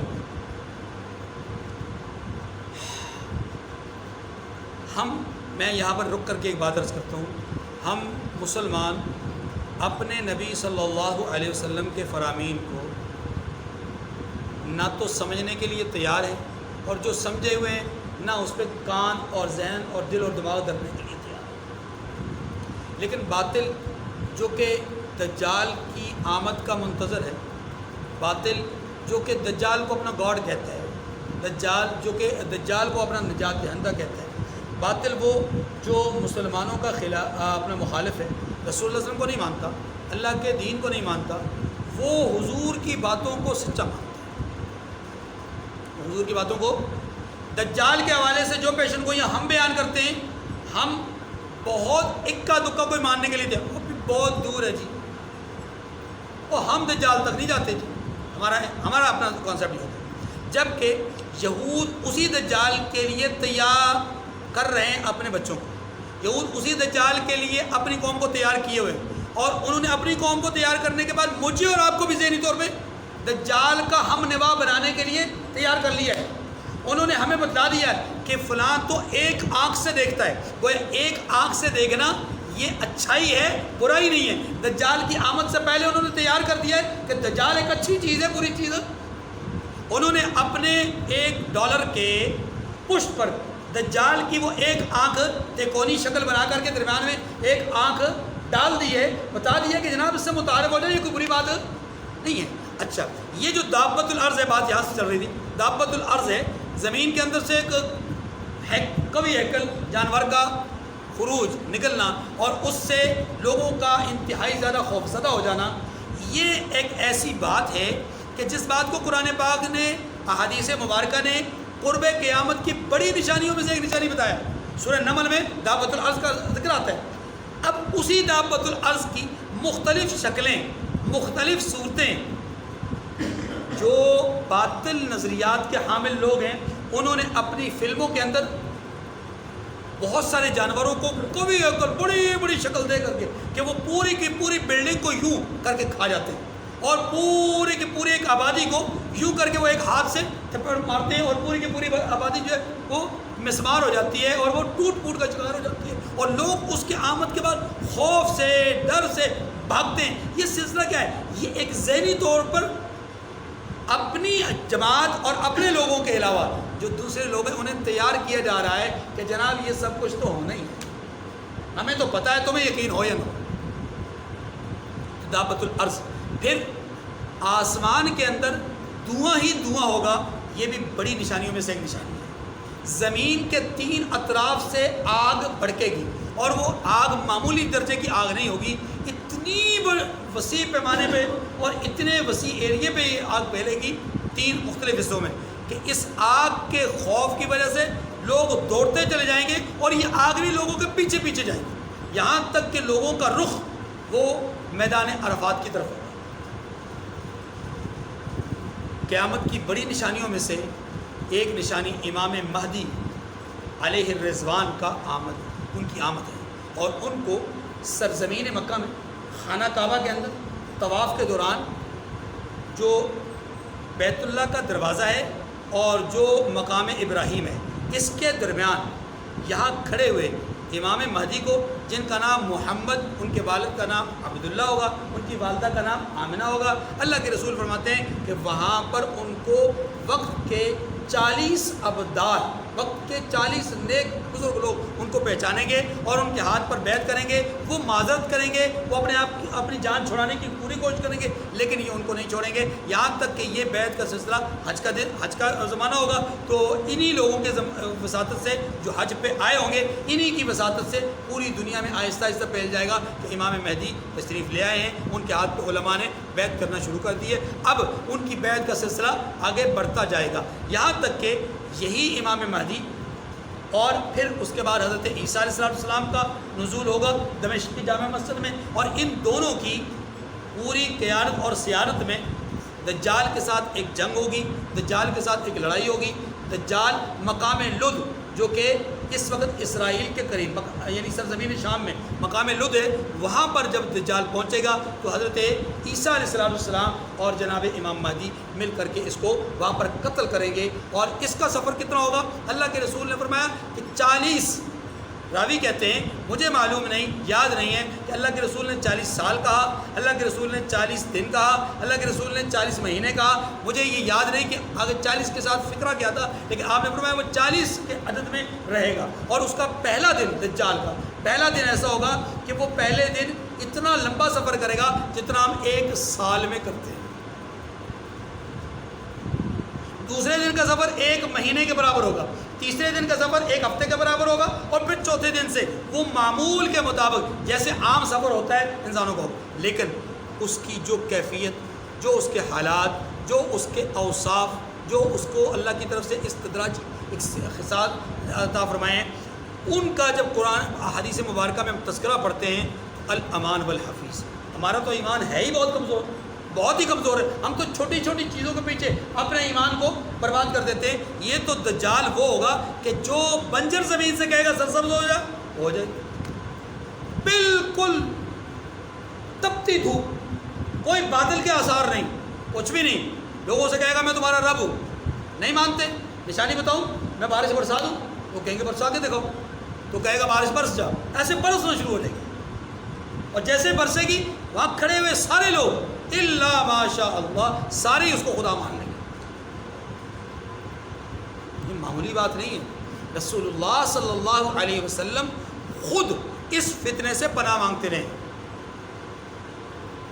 بہرحال یہ جو یاجوج ماجوج ہیں یہ بھی قیامت کی نشانیوں میں سے ایک بڑی نشانی۔ پھر آپ صلی اللہ علیہ وسلم نے سورج کے مشرق سے طلوع ہونے کے بجائے مغرب سے طلوع ہونے کا ذکر بھی فرمایا۔ پھر آپ صلی اللہ علیہ وسلم نے نفخ صور کا ذکر فرمایا کہ سور پھونکا جائے گا، قیامت کی نشانیوں میں سے کسی۔ تو کچھ قیامت کی یہ بڑی بڑی نشانیاں میں نے آپ کے سامنے عرض کی، ان میں سے ایک یاجوج ماجوج کون ہیں، کس نسل سے ہیں، کیا یہ انسان ہیں یا کوئی اور مخلوق؟ پہلی بات تو یہ کنفرم کر لیں کہ یہ انسان ہیں، کوئی اور مخلوق نہیں ہے۔ نمبر 2، یہ کس قوم، قبیلے، خاندان یا نسل سے ہیں؟ اس حوالے سے اکثریتی بنیاد پر مفسرین کی رائے یہ ہے کہ حضرت نوح علیہ السلام کے 5 بیٹے تھے، جن میں سے 4 مشہور ہیں، 5واں بیٹا چونکہ اس سیلابی کیفیت سے اور عذاب کی کیفیت سے بہت پہلے مر چکا تھا، فوت ہو چکا تھا، اس لیے اس کا عام طور پہ ذکر نہیں ملتا، اس کا نام عابر تھا۔ کیا نام تھا؟ عابر، عین کے ساتھ۔ ورنہ 4 بیٹوں کے نام مشہور و معروف ہیں، حام، سام، یافس اور کنعان۔ کنعان وہ بیٹا ہے کہ جو کشتی میں نوح علیہ السلام کے ساتھ نہیں بیٹھا، غرق ہو گیا، کافر تھا اور وہ عذاب کا شکار ہو گیا۔ 3 بیٹے کشتی میں نوح علیہ السلام کے ساتھ بیٹھے، حام، سام اور یافس۔ ان میں سے جو حام ہے اور یافس ہیں، ان کی اولاد کے حوالے سے کچھ حضرات کی رائے یہ ہے کہ ان کی اولاد جب آگے بڑھی تو جن قبائل پر مشتمل ان کی اولاد تھی وہ تقریباً جنگجو، لڑاکو، فتنہ پرداز، خون ریزی کرنے والے، فساد برپا کرنے والے تھے۔ یہ بہت سارے مفسرین کی رائے ہیں، لیکن اس کا کوئی حقیقت سے تعلق ہے یا نہیں ہے، اس پہ کوئی زیادہ محققانہ بات اب تک سامنے نہیں آ سکی۔ لیکن اگلی بات یہ سمجھ لیجئے کہ نوح علیہ السلام کے یہ جو 3 بیٹے ہیں، حام، سام اور یافس، انہی کی آگے اولاد جس کو ہم آگے جس کی وجہ سے ہم نوح علیہ السلام کو آدم ثانی کہتے ہیں، انسانیت کا جو پھیلاؤ ہوا وہ انہی 3 بیٹوں سے آگے سلسلہ چلا۔ اللہ کی شان یہ کہ آپ کے ساتھ کشتی میں 80 یا 82 افراد تھے، لیکن ان میں باقی تمام لوگ ان کی نسلیں، ان کے خاندان اور ان کی آگے ذریت اور اولاد نہیں چلی، صرف نوح علیہ السلام کے 3 بیٹوں سے آگے اللہ نے اولاد کو چلایا، اسی لیے ان کو آدم ثانی کہا جاتا ہے۔ ان میں سے ایک بیٹے کا نام ہے یافس۔ اس یافس کے حوالے سے جمہور مفسرین کی رائے یہ ہے کہ یاجوج ماجوج انہی کی نسل میں سے ہیں۔ اتنی بات سمجھ میں آ گئی؟ 2 باتیں ہو گئیں، پہلی بات انسان ہے، دوسری بات حضرت نوح علیہ السلام کے بیٹے یافس کی نسل سے۔ تیسری بات، یہ یاجوج الگ ایک نام ہے، ماجوج الگ ایک نام ہے۔ یاجوج ایک الگ قوم ہے، ماجوج ایک الگ قوم ہے، یعنی یافس سے چلنے والی جو آگے نسل ہے اس میں 2 بڑی قومیں، ایک کا نام یاجوج ہے، دوسرے کا نام ماجوج۔ جیسے کہ قوم عاد، قوم سمود 2 بڑی قومیں ہیں، لیکن یہ پیچھے ان کا جو جد امجد ہے وہ ایک ہی، یا آپ کہہ لیجیے بنو امیہ ہاشم، یہ ایک ہی اوپر سے لڑی ہے، نیچے آ کر کے لڑیاں بٹ جاتی ہیں۔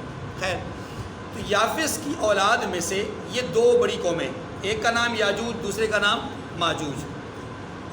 مفسرین میں سے بعض حضرات کی رائے یہ ہے کہ یہ اصل میں تو 2 لڑیاں ہیں، لیکن آگے جو ان کی شاخیں ہیں ان کی تعداد تقریباً 4000 قبائل پر مشتمل ہے۔ کتنی؟ رحمت دو عالم صلی اللہ علیہ وسلم نے ان لوگوں کے حوالے سے، یاجوج ماجوج کے حوالے سے، ایک حدیث میں آتا ہے کہ آپ نے وضاحت یوں فرمائی کہ قیامت کا دن ہوگا، اللہ ذوالجلال آدم علیہ السلام سے فرمائیں گے، اے آدم جہنم میں سے اپنی اولاد میں سے لوگوں کو نکال لیجئے۔ تو آدم علیہ السلام عرض کریں گے کہ پروردگار کتنے لوگوں کو میں جہنم سے نکالوں؟ تو حکم ہوگا کہ 1000 میں سے ایک، 1000 میں سے ایک۔ یا رسول اللہ وہ 1000 میں سے ایک کون ہوں گے؟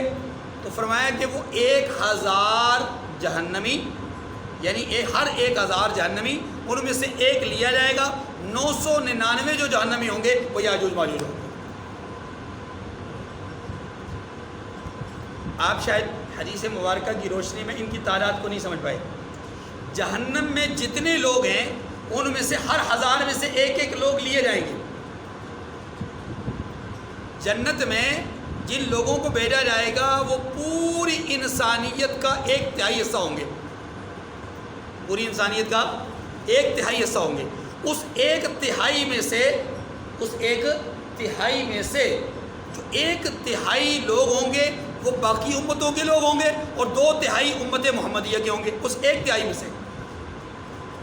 لیکن یہ جو 2/3 لوگ جہنم میں جائیں گے، وہ 2/3 لوگ ان میں دیگر اقوام، دیگر ملتیں اور دیگر قومیں بھی ہوں گی، امتیں بھی ہوں گی، لیکن سب سے زیادہ وہاں پر کون ہوگا؟ یاجوج ماجوج۔ آپ صلی اللہ علیہ وسلم کی ایک اور حدیث مبارکہ سے اس بات کو سمجھا گیا ہے کہ یاجوج ماجوج ہمارے مقابلے میں ہمارا ایک ان کا 1000، ہمارا ایک ان کا 1000، یعنی تعداد کے اعتبار سے آج اگر انسانوں کی تعداد 8 ارب ہے، 8 ارب کو 1000 کے ساتھ آپ ضرب دے دیجئے، اس وقت یاجوج ماجوج کی تعداد وہ ہے۔ آپ کا شاید کیلکولیٹر جواب دے دے گا۔ وضع قطع کے اعتبار سے، جسم اور ساخت کے اعتبار سے یہ کیسے لوگ ہیں، اس کو سمجھنے سے پہلے یہ ذرا سمجھنے کی کوشش کیجئے کہ ان کا علاقہ اور خطہ کون سا ہے، کس علاقے میں بند ہیں۔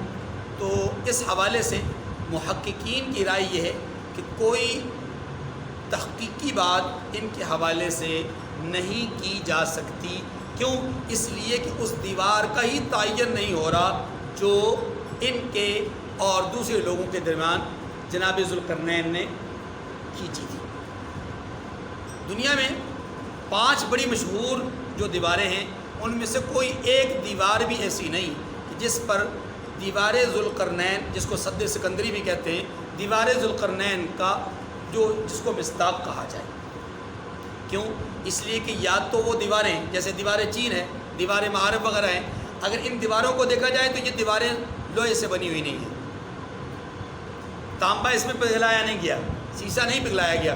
ایسے ہی یہ دیواریں وہ ہیں کہ جن دیواروں کو دو پہاڑوں کے درمیان نہیں کھڑا کیا گیا، جن دو دیواروں کو قفقاز کی دیوار ہے یا دریائے خرز وغیرہ کے درمیان، پہاڑ خرز اور سیاح کے درمیان جو اپنا داریال اس کو شاید دیوار کا نام ہے، اس کو اگر دو دروں کے درمیان کھینچا گیا ہے، اس کی کیفیت بھی ایسی نہیں ہے کہ وہ لوہے سے بنائی گئی ہو۔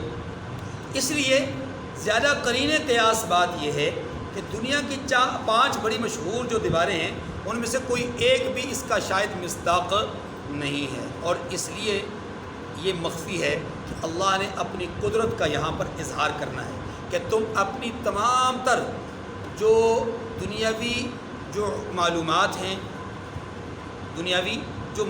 ہیں، ان کا استعمال کر لو، دنیاوی آلات کا استعمال کر لو، لیکن جب تک میں اپنی قدرت کو ظاہر نہ کرنا چاہوں تو تم اس کا علم اور ادراک نہیں پا سکتے۔ یہی سے تو سورہ کہف کا آغاز کہاں سے شروع ہوتا ہے؟ دیکھیے نا، سورہ کہف کا آغاز کہاں سے ہوتا ہے؟ سوال سے۔ اللہ کے نبی صلی اللہ علیہ وسلم سے یہود نے سوال کروایا، 3 طرح کے سوال کروائے، ان میں سے ایک سوال اصحاب کہف کا، دوسرا سوال جناب موسیٰ علیہ السلام اور خضر علیہ السلام کے قصے کا، اور تیسرا سوال کیا تھا؟ دوسرا سوال جو ہے وہ اپنا ذوالقرنین کا تھا، اور تیسرا سوال روح کا تھا۔ اس میں درمیان میں اللہ تبارک و تعالیٰ نے سوال کو ہی مد نظر رکھتے ہوئے شاید موسیٰ علیہ السلام کا وہ واقعہ بھی بیان کیا کہ ایک فرد کھڑا ہو کے پوچھتا ہے کہ اے موسیٰ، اس وقت دنیا میں قرۂ ارض میں سب سے بڑا عالم کون ہے؟ آپ جواب دیتے ہیں میں۔ اللہ کو یہ ادا پسند نہیں آتی۔ اللہ تعالیٰ پوری آنے والی انسانیت کو یہ سبق دیتے ہیں کہ ہر خیر کی نسبت میری طرف کرو، مجھ سے بڑا عالم کوئی نہیں ہے، میرے قریب کوئی نہیں ہے، میں علیم بذات الصدور ہوں۔ کوئی آدمی اپنی طرف کلی علم کی نسبت نہ کرے، کیونکہ وفوق کل ذی علم علیم، ہر علم والے پر ایک بڑا علم والا موجود ہے۔ اس لیے علم کی نسبت جب بھی کریں اللہ کی طرف کریں، خیر کی نسبت جب بھی کریں اللہ کی طرف کریں۔ تو یہاں پر بھی اگر ہم غور کریں تو سد سکندری کو، اس کو سد سکندری کہہ دیں یا دیوار ذوالقرنین کہہ دیں، آپ اس میں یہ دیکھیے کہ اللہ نے اس کو مخفی کیوں رکھا؟ اس لیے شاید کہ آنے والی انسانیت کو یہ پیغام مل جائے کہ تمہارے اسباب، تمہارے وسائل، تمہاری معلومات، تمہارے پاس آلات سب کچھ ہونے کے باوجود جسے میں مخفی رکھنا چاہوں اس پر تم آگاہ نہیں ہو سکتے، اس کی آگاہی نہیں حاصل ہو سکتی۔ جس دن میں چاہوں گا آگاہ کرنا تو پھر میں آگاہ ایسا کروں گا کہ تم بھاگ کر کے پہاڑوں کی چوٹیوں پر جاؤ گے۔ اب تھوڑی سی آگے بڑھاتے ہیں بات کو۔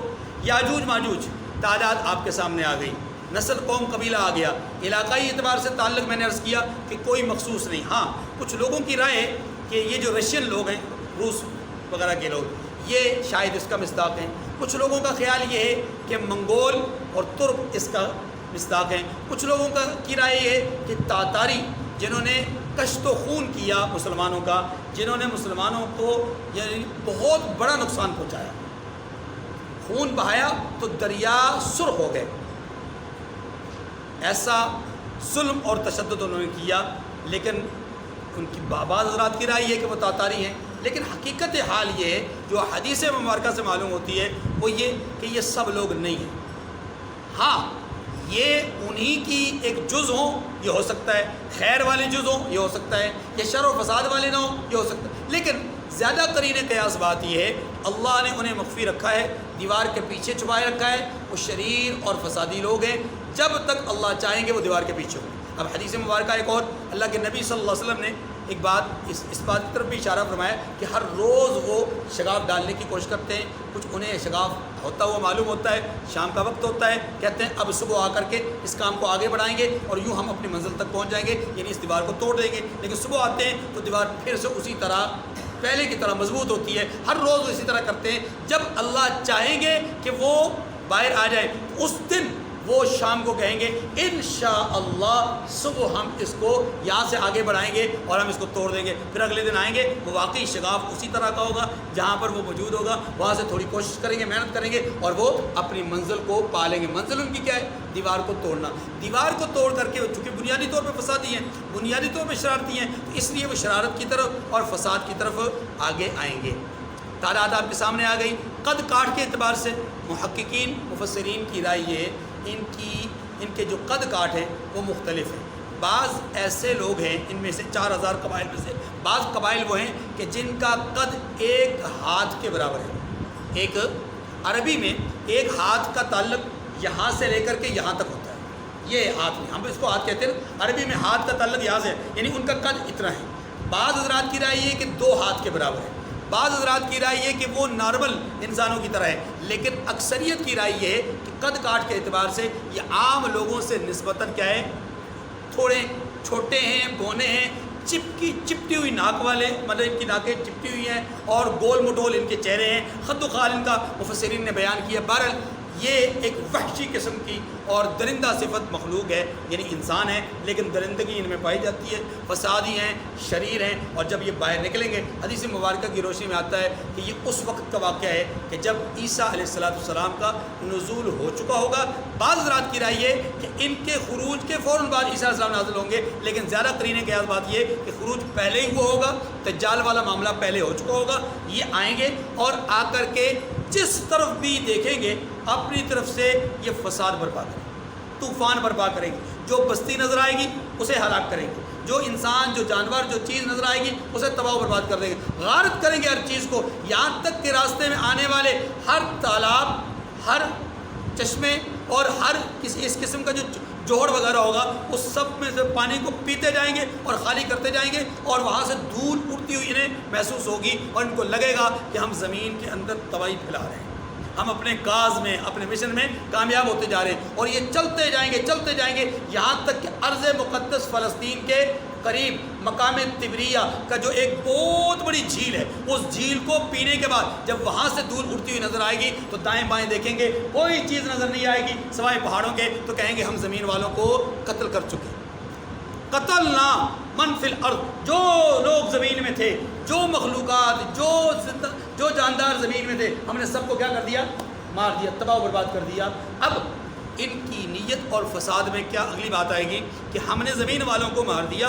روایت میں آتا ہے کہ اب ان کی نگاہ آسمان کی طرف اٹھے گی کہ اب ہم آسمان کی طرف توجہ کرتے ہیں اور آسمان والوں کو مارنے کی کوشش کرتے ہیں. چنانچہ یہ اپنے نیزوں اور اپنے تیروں کا رخ آسمان کی طرف کریں گے اور یہاں سے اپنے نیزے آسمان کی طرف ماریں گے، چلائیں گے، اور اپنے تیر آسمان کی طرف چلائیں گے.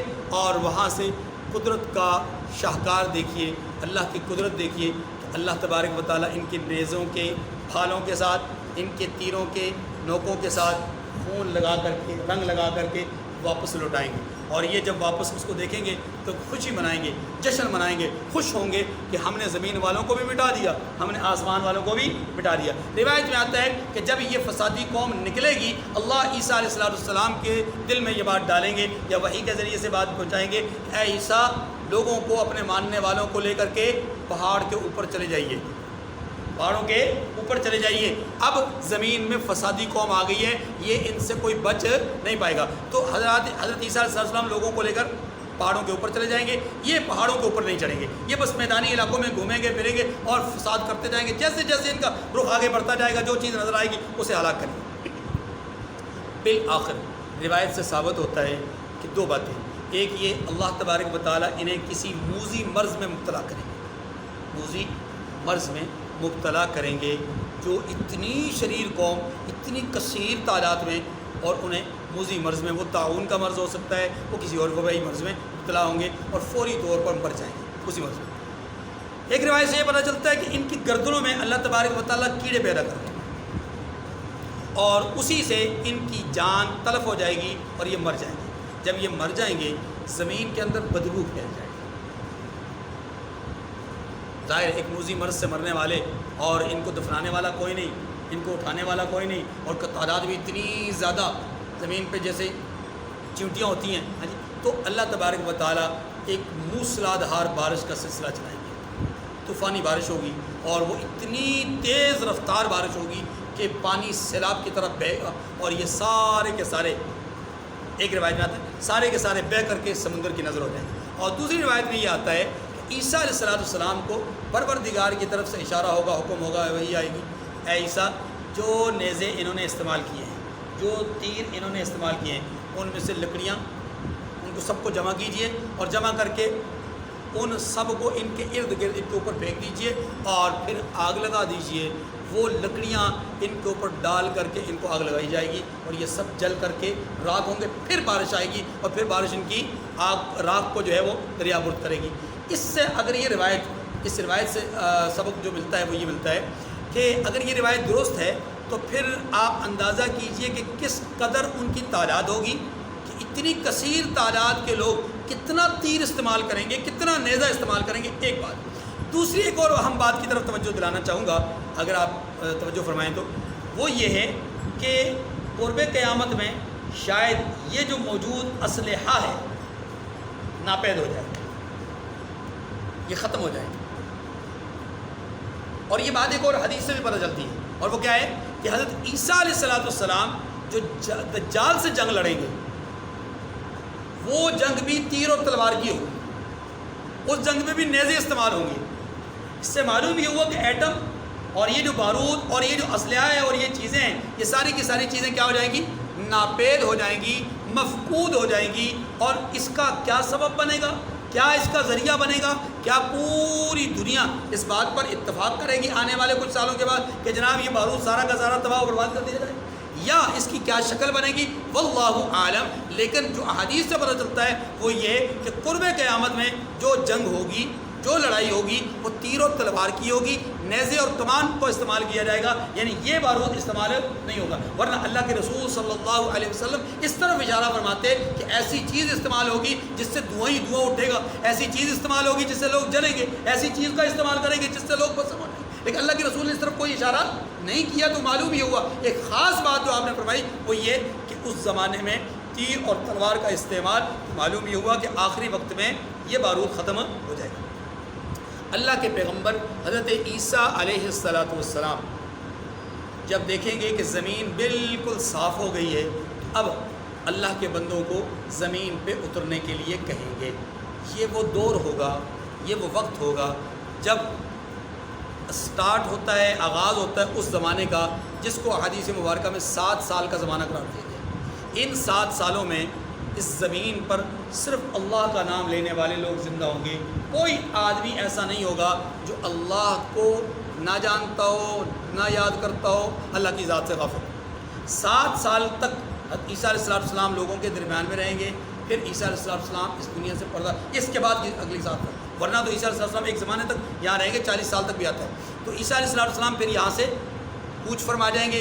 اللہ کے پیغمبر جناب محمد رسول اللہ صلی اللہ علیہ وسلم کے ساتھ حجرہ عائشہ میں جو تیسرا مقام ہے وہ سیدنا حضرت عیسیٰ علیہ السلام کے لیے ہے، اور آپ کو وہاں پر دفن کیا جائے گا۔ اس کے بعد پھر اچانک ایسے آنن فانن کیا ہوگا؟ زمین کے اندر کفر پھیل جائے گا، اتنا کفر پھیلے گا کہ کوئی اللہ کا نام لینے والا باقی نہیں ہوگا۔ اور اس وقت پھر اللہ نفخ صور کا حکم ارشاد فرمائیں گے۔ بس آج کی گفتگو یہاں تک، ترجمہ پڑھتے ہیں، انشاءاللہ اگلے درس میں ہم دجال پر بات کریں گے۔ دیکھیے آیت نمبر 92 سے ہم ترجمہ پڑھیں گے۔ ثم اتبع سببا، پھر اس نے ایک اور راستہ اختیار کیا۔ ایک ترجمہ، ثم اتبع سببا، پھر اس نے ایک اور سفر جہاد کے لیے توشہ تیار کیا۔ نمبر 3، پھر اس نے سامان جہاد تیار کیا۔ حتی اذا بلغ بین السدین وجد من دونہما قوما، یہاں تک کہ وہ 2 دیواروں کے درمیان پہنچا، یعنی 2 پہاڑوں کے درمیان، تو دیکھا کہ ان کے اس طرف کچھ لوگ ہیں کہ جو بات کو نہیں سمجھ سکتے، یعنی جن کی پاس یہ گئے وہ لوگ بات سمجھ نہیں سکتے، جس کی تفصیل گزشتہ درس میں آ چکی تھی۔ یعنی ان کی زبان یہ نہیں سمجھتے رہے، ان کی زبان وہ نہیں سمجھتے رہے، درمیان میں ترجمان کھڑا کیا اور ترجمان نے اب بات کی ہے۔ قالوا یا ذوالقرنین، ترجمان کے ذریعے سے ان لوگوں نے کہا کہ ذوالقرنین یاجوج اور ماجوج زمین میں فساد کرتے رہتے ہیں۔ فہل نجعل لک خرجا، بلا ہم آپ کے لیے کوئی خرچ کا انتظام کر دیں کہ علی ان تجعل بیننا و بینہم سدا، کہ آپ ہمارے اور ان کے درمیان ایک دیوار کھینچ دیں۔ قال ما مکنی فیہ ربی خیر فاعینونی بقوت اجعل بینکم و بینہم ردما۔ ترجمے پہ ذرا غور سے دیکھیے گا۔ انہوں نے کہا کہ خرچ کا جو مقدور اللہ نے مجھے بخشا ہے، یعنی خرچ کے لیے جو دولت، جو سرمایہ اللہ نے مجھے بخشا ہے وہ بہت اچھا ہے۔ وہ کیا مطلب بہت اچھا کا؟ بہت اچھا سے مراد یہ کہ مجھے تمہارے مال کی ضرورت نہیں، البتہ تم مجھے قوت بازو سے مدد دو، میں تمہارے اور ان کے درمیان ایک مضبوط اوٹ بنا دوں گا۔ ذوالقرنین نے ان لوگوں سے مال لینے سے انکار کیا۔ اس سے معلوم یہ ہوا کہ جو شریفانہ حکومتیں ہوتی ہیں، جو قوم کی اور ملک کی اور عوام کی خدمت گزار حکومتیں ہوتی ہیں، وہ عوام پر بلا وجہ کا ٹیکس، بولیے نا، بلا وجہ کا ٹیکس نہیں لگاتی۔ یہ شریف انسان تھے، اللہ کے ولی تھے، جب جانتے تھے کہ ہمارے پاس سرمایہ موجود ہے تو بلا وجہ کا ٹیکس نہیں لگا رہے، اور اپنے تعیش کے لیے نہیں لگا رہے۔ چاہتے تو لمبا سفر کیا، اتنے ملکوں کو فتح کیا، اپنی فوج کو، غیر سیاسی بات ہے، اپنی فوج کو 75%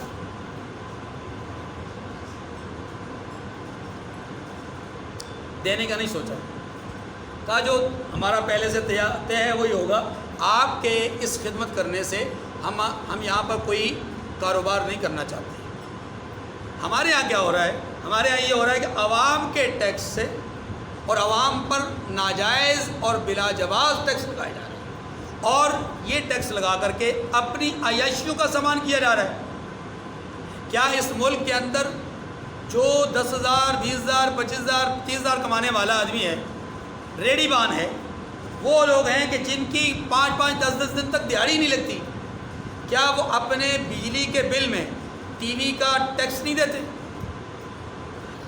ظلم تو یہ ہے کہ اس ملک کی ہزاروں مساجد جن پر بجلی کے بل میں ٹی وی کا بل بھی آتا ہے، اس سے بڑا ظلم اس دھرتی پر اور کیا ہو سکتا ہے؟ مساجد پر بجلی کے بل میں ٹی وی کا بل آتا ہے کہ جناب آپ مسجد میں ٹی وی دیکھیں، نہیں دیکھتے تو ہم بل دیں گے، ہم تو جرمانہ ڈالیں گے۔ اندازہ کیجیے اس سے بڑا ظلم کیا ہو سکتا ہے؟ یہ بھی ہو رہا ہے، اور یہ ہزاروں روپیہ نہیں ہے، یہ کروڑوں روپیہ ہے جو ماہانہ بنیاد پہ مسجدوں سے صرف ٹی وی کے نام پہ لیا جا رہا ہے۔ وہ جو ٹیکس ہے وہ اس کے علاوہ ہے۔ آپ کسی جگہ سے جا کر کوئی کھانا کھاتے ہیں، کوئی چیز خریدتے ہیں، 17% ٹیکس آپ کو دینا پڑتا ہے۔ ہاں، مطلب اتنا ظلم، یہ ظلم کس لیے ہو رہا ہے؟ عوام کے فائدے کے لیے نہیں ہو رہا، عوام سے لے کر کے خواص کو نوازا جا رہا ہے۔ یہاں پر یہ کیا کہتے ہیں اللہ کے ولی؟ کہتے ہیں مجھے جو اللہ نے دیا نا، مجھے اس میں تمہاری مدد کی ضرورت نہیں ہے۔ ہاں، تمہاری مدد کی ضرورت کہاں ہے؟ وہ چیز چاہیے جو افرادی قوت ہے، کیونکہ میں اپنے ساتھ اتنا لاؤ لشکر لے کے نہیں پھرتا کہ وہ مزدور بھی ساتھ لے کے چلوں، ہاں جی، اور ترخان بھی ساتھ لے کر کے چلوں، لوہار بھی ساتھ لے کر کے چلوں، اور اپنا مستری بھی ساتھ، ایسا نہیں ہے۔ تم یہ کام کرو، تمہاری قوم میں ایسے لوگ موجود ہیں، آؤ میرا تعاون کرو، میں تمہارے اور ان کے درمیان ایک مضبوط اوٹ بنا دوں گا۔ اگلی بات، آتونی زبر الحدید، ہاں تو تم لوہے کے بڑے بڑے تختے لے آؤ، تمہارے پاس جو سرمایہ میں یہاں پر موجود لوہا ہے وہ لوہا لے کر آؤ۔ اب اس لوہے کو انہوں نے وصول کیا، اللہ عالم کیا اس لوہے کی رقم انہوں نے ادا کی یا قوم سے ہی بطور خدمت لی؟ اگر قوم سے بھی لی تو ظاہر ہے اسی قوم کے نفع کے لیے تھا، اور اگر اس کا کیا کہتے ہیں، اس کو بل ادا کیا ہے، اس کی قیمت چکائی ہے، تو پھر تو یہ نور علی نور ہے۔ حتی اذا ساوا بین الصدفین قال انفخوا، چنانچہ کام جاری کر دیا گیا یہاں تک کہ جب اس نے دونوں پہاڑوں کے درمیان کا حصہ برابر کر دیا تو قال انفخوا، تو فرمانے لگے کہ اب آگ کو جلاؤ۔ قال انفخوا کا معنی پھونک مارو، آگ میں پھونک مارو۔ میں نے عرض کیا تھا کہ جب یہ لوہے کی تختیاں رکھی گئیں، اس میں اس زمانے کا جو ایندھن تھا وہ ساتھ ساتھ رکھتے گئے، اور جب یہ سلسلہ برابر ہو گیا، جتنی حد تک لوہا ڈالنا تھا یا رکھنا تھا وہ رکھ دیا، تو اب کہا کہ جناب یہاں پر اس ایندھن میں آگ پھونکو تاکہ سارا کا سارا ایندھن جلے اور لوہا پگھلے اور لوہا جو ہے وہ نرم ہو، اور تاکہ اس کے اوپر سیسا ڈال کر کے، تانبا ڈال کر کے اس کے درزوں کو، اس کے سوراخوں کو، اس کی لکیروں کو بھر دیا جائے۔ چلیے، حتی اذا ساوا بین الصدفین قال انفخوا حتی اذا جعلہ نارا، یہاں تک کہ جب اسے پھونک دیا گیا تو وہ آگ ہو گیا، یعنی وہ سارا کا سارا لوہا آگ، یعنی آگ کی مانند بن گیا۔ قال اتونی افرغ علیہ قطرہ، اس نے کہا کہ اب میرے پاس تانبا لاؤ تاکہ اس پر پگھلا کر ڈال دوں۔ اب یہ ایک اہم بات ذرا سمجھیے گا، ذوالقرنین نے یہ کہا کہ تانبا لے کر آؤ، میں تانبا اس کے اوپر ڈالوں. بڑا نکتہ ہے یہاں. آگ کے شعلے بلند ہو رہے ہیں، وہ جدید قسم کی مشینری تو ہے نہیں وہاں پر کہ دور دراز سے تانبے کو وہاں پھینک دیا جائے اور وہ تانبا پگھل جائے. اور اگر قریب کوئی مشینری لے جائے، مشینری ہے کوئی نہیں، تو انسان اس کے قریب جا نہیں سکتے. اب سوال یہ ہے کہ قرآن کہتا ہے آگ اتنی جلی کہ لوہا سارا آگ بن گیا. آپ جانتے ہیں کہ تھوڑا سا لوہے کا اتنا ٹکڑا بھی اگر انتہائی اسے گرم کر دیا جائے، سرخ کر دیا جائے، اسے اگر وہاں پر رکھیں 1 گز کے فاصلے پر، تو آپ 1 گز کے فاصلے سے اس کی طرف ہاتھ کریں گے تو آپ کے ہاتھ میں تپش محسوس ہوگی. تو جو اتنا بڑا ایک سلسلہ 2 پہاڑوں کے درمیان ہے، اتنی اونچی دیوار، پتہ نہیں وہ کتنی بلند و بالا ہو، کتنے میٹر کتنے کلو میٹر کے حساب سے وہ بلند اپنا بلندی پر ہوگی، چوڑائی پر ہوگی. اتنا لوہا جسے آگ سے اس طرح دھوکا گیا کہ وہ پوری کی پوری آگ بن گیا. اب اس کے قریب ترین جائے کون؟ حضرت ذوالقرنین نے کہا میرے پاس تانبا لاؤ، میں اس پہ ڈالوں تاکہ وہ پگھل جائے اور درجے پورے رہے. اس سے معلوم یہ ہوا کہ یا تو جیسا کہ آتا ہے کہ یہ نبی تھے تو بطور معجزہ انہوں نے تانبا اس میں ڈالا. ظاہر نبی کہ بہت سارے کام ایسے ہوتے ہیں جو انسان کی عقل اور سمجھ سے ماورا ہوتے ہیں. ابراہیم علیہ السلام آگ کے اندر ہے، یہ تو آگ سے باہر ہے نا، وہ آگ کے اندر ہے، آگ نہیں جلا رہی. اگر تو یہ نبی ہیں، اور اگر نبی نہیں ہیں تو اللہ کے ولی تو کنفرم ہے. قرآن باقی ان آیات سے پتہ چلتا ہے 100% کہ یہ اللہ کے ولی ہیں.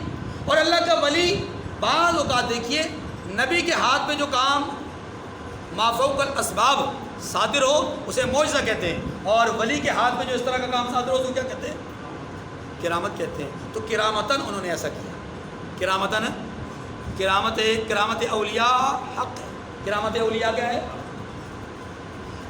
چلیے فمستطاعوا ان يظهروه وما استطاعوا له نقبا، پھر ان میں یہ قدرت نہ رہی کہ اس پر چڑھ سکیں اور نہ یہ طاقت رہی کہ اس میں نقب لگا سکیں. کون؟ یاجوج ماجوج. اوپر بھی نہیں آ سکے، نقب بھی نہیں لگا سکے. کب تک؟ اللہ اکبر. اس بات کو کرنے سے پہلے اب حضرت ذوالقرنین کی بات بھی سن لیجئے. ہونا یہ چاہیے تھا کہ یہاں تختی لگاتے. ہمارے مروجہ دور کے مطابق کیا ہوتا ہے، وہاں پر تختی لگ جاتی ہے، آوازہ ہو جاتی کہ جناب برستے فلاں فلاں فلاں فلاں، ہاں جی یہ فلاں وزیر اعظم اور فلاں صدر صاحب نے اس کی تعمیر کی ہے اور اس طرح کی بات. لیکن جناب ذوالقرنین نے ایسا نہیں کیا. جناب ذوالقرنین نے جب یہ مارکہ سر کر لیا اب سجدہ شکر بجا لائے اور لوگوں کو مخاطب کر کے خطاب کر کے کہا کہ لوگوں میرا کوئی کمال نہیں. اللہ اکبر. یہ ہے اللہ والوں کی نشانی. اور یہ دیکھیے رسول اللہ صلی اللہ علیہ وسلم نے مکہ مکرمہ فتح کیا، 10,000 کا لشکر تھا آپ کے ساتھ، سارے کفار سامنے سر نگو ہیں. اللہ کے نبی صلی اللہ علیہ وسلم یوں سینہ چوڑا کر کے نہیں اندر داخل ہوئے.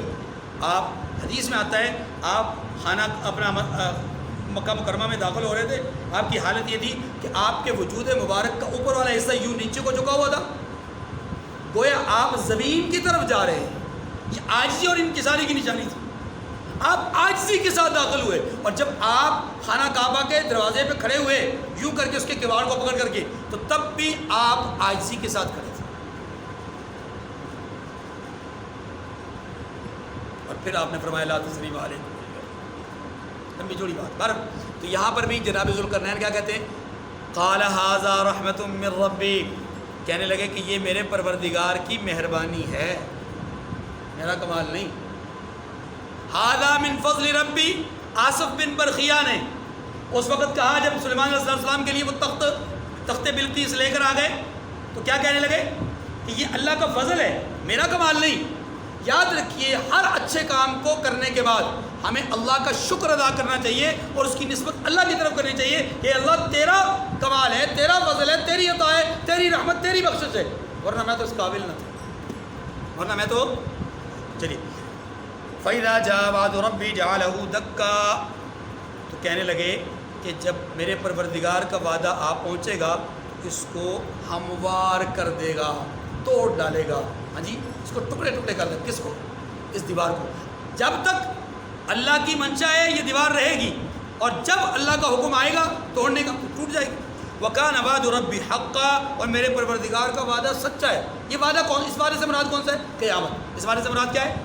قیامت. وتركنا بعضهم يومئذ يموج في بعض ونفخ في الصور فجمعناهم جمعا وآخر الدعوانا أن الحمد لله رب العالمين. اللهم أنت السلام ومنك السلام تبارك ربنا وتعاليت يا ذا الجلال والإكرام. سمعنا وأطعنا غفرانك ربنا وإليك المصير. اللهم إنك عفو تحب العفو فاعف عنا. اللهم قنا عذابك يوم تجمع عبادك. وصلى الله تعالى على خير خلقه محمد وآله وصحبه أجمعين برحمتك یا ارحم الراحمین. میں نے عرض کیا کہ اگلا درس انشاءاللہ اس میں دجال اور دجال کون ہے، کہاں ہے، کیا چیز ہے، کیا اس کے صفات اور خصائل اور رذائل ہیں، اس پہ انشاءاللہ بات ہوگی. وعلیکم السلام ورحمۃ اللہ.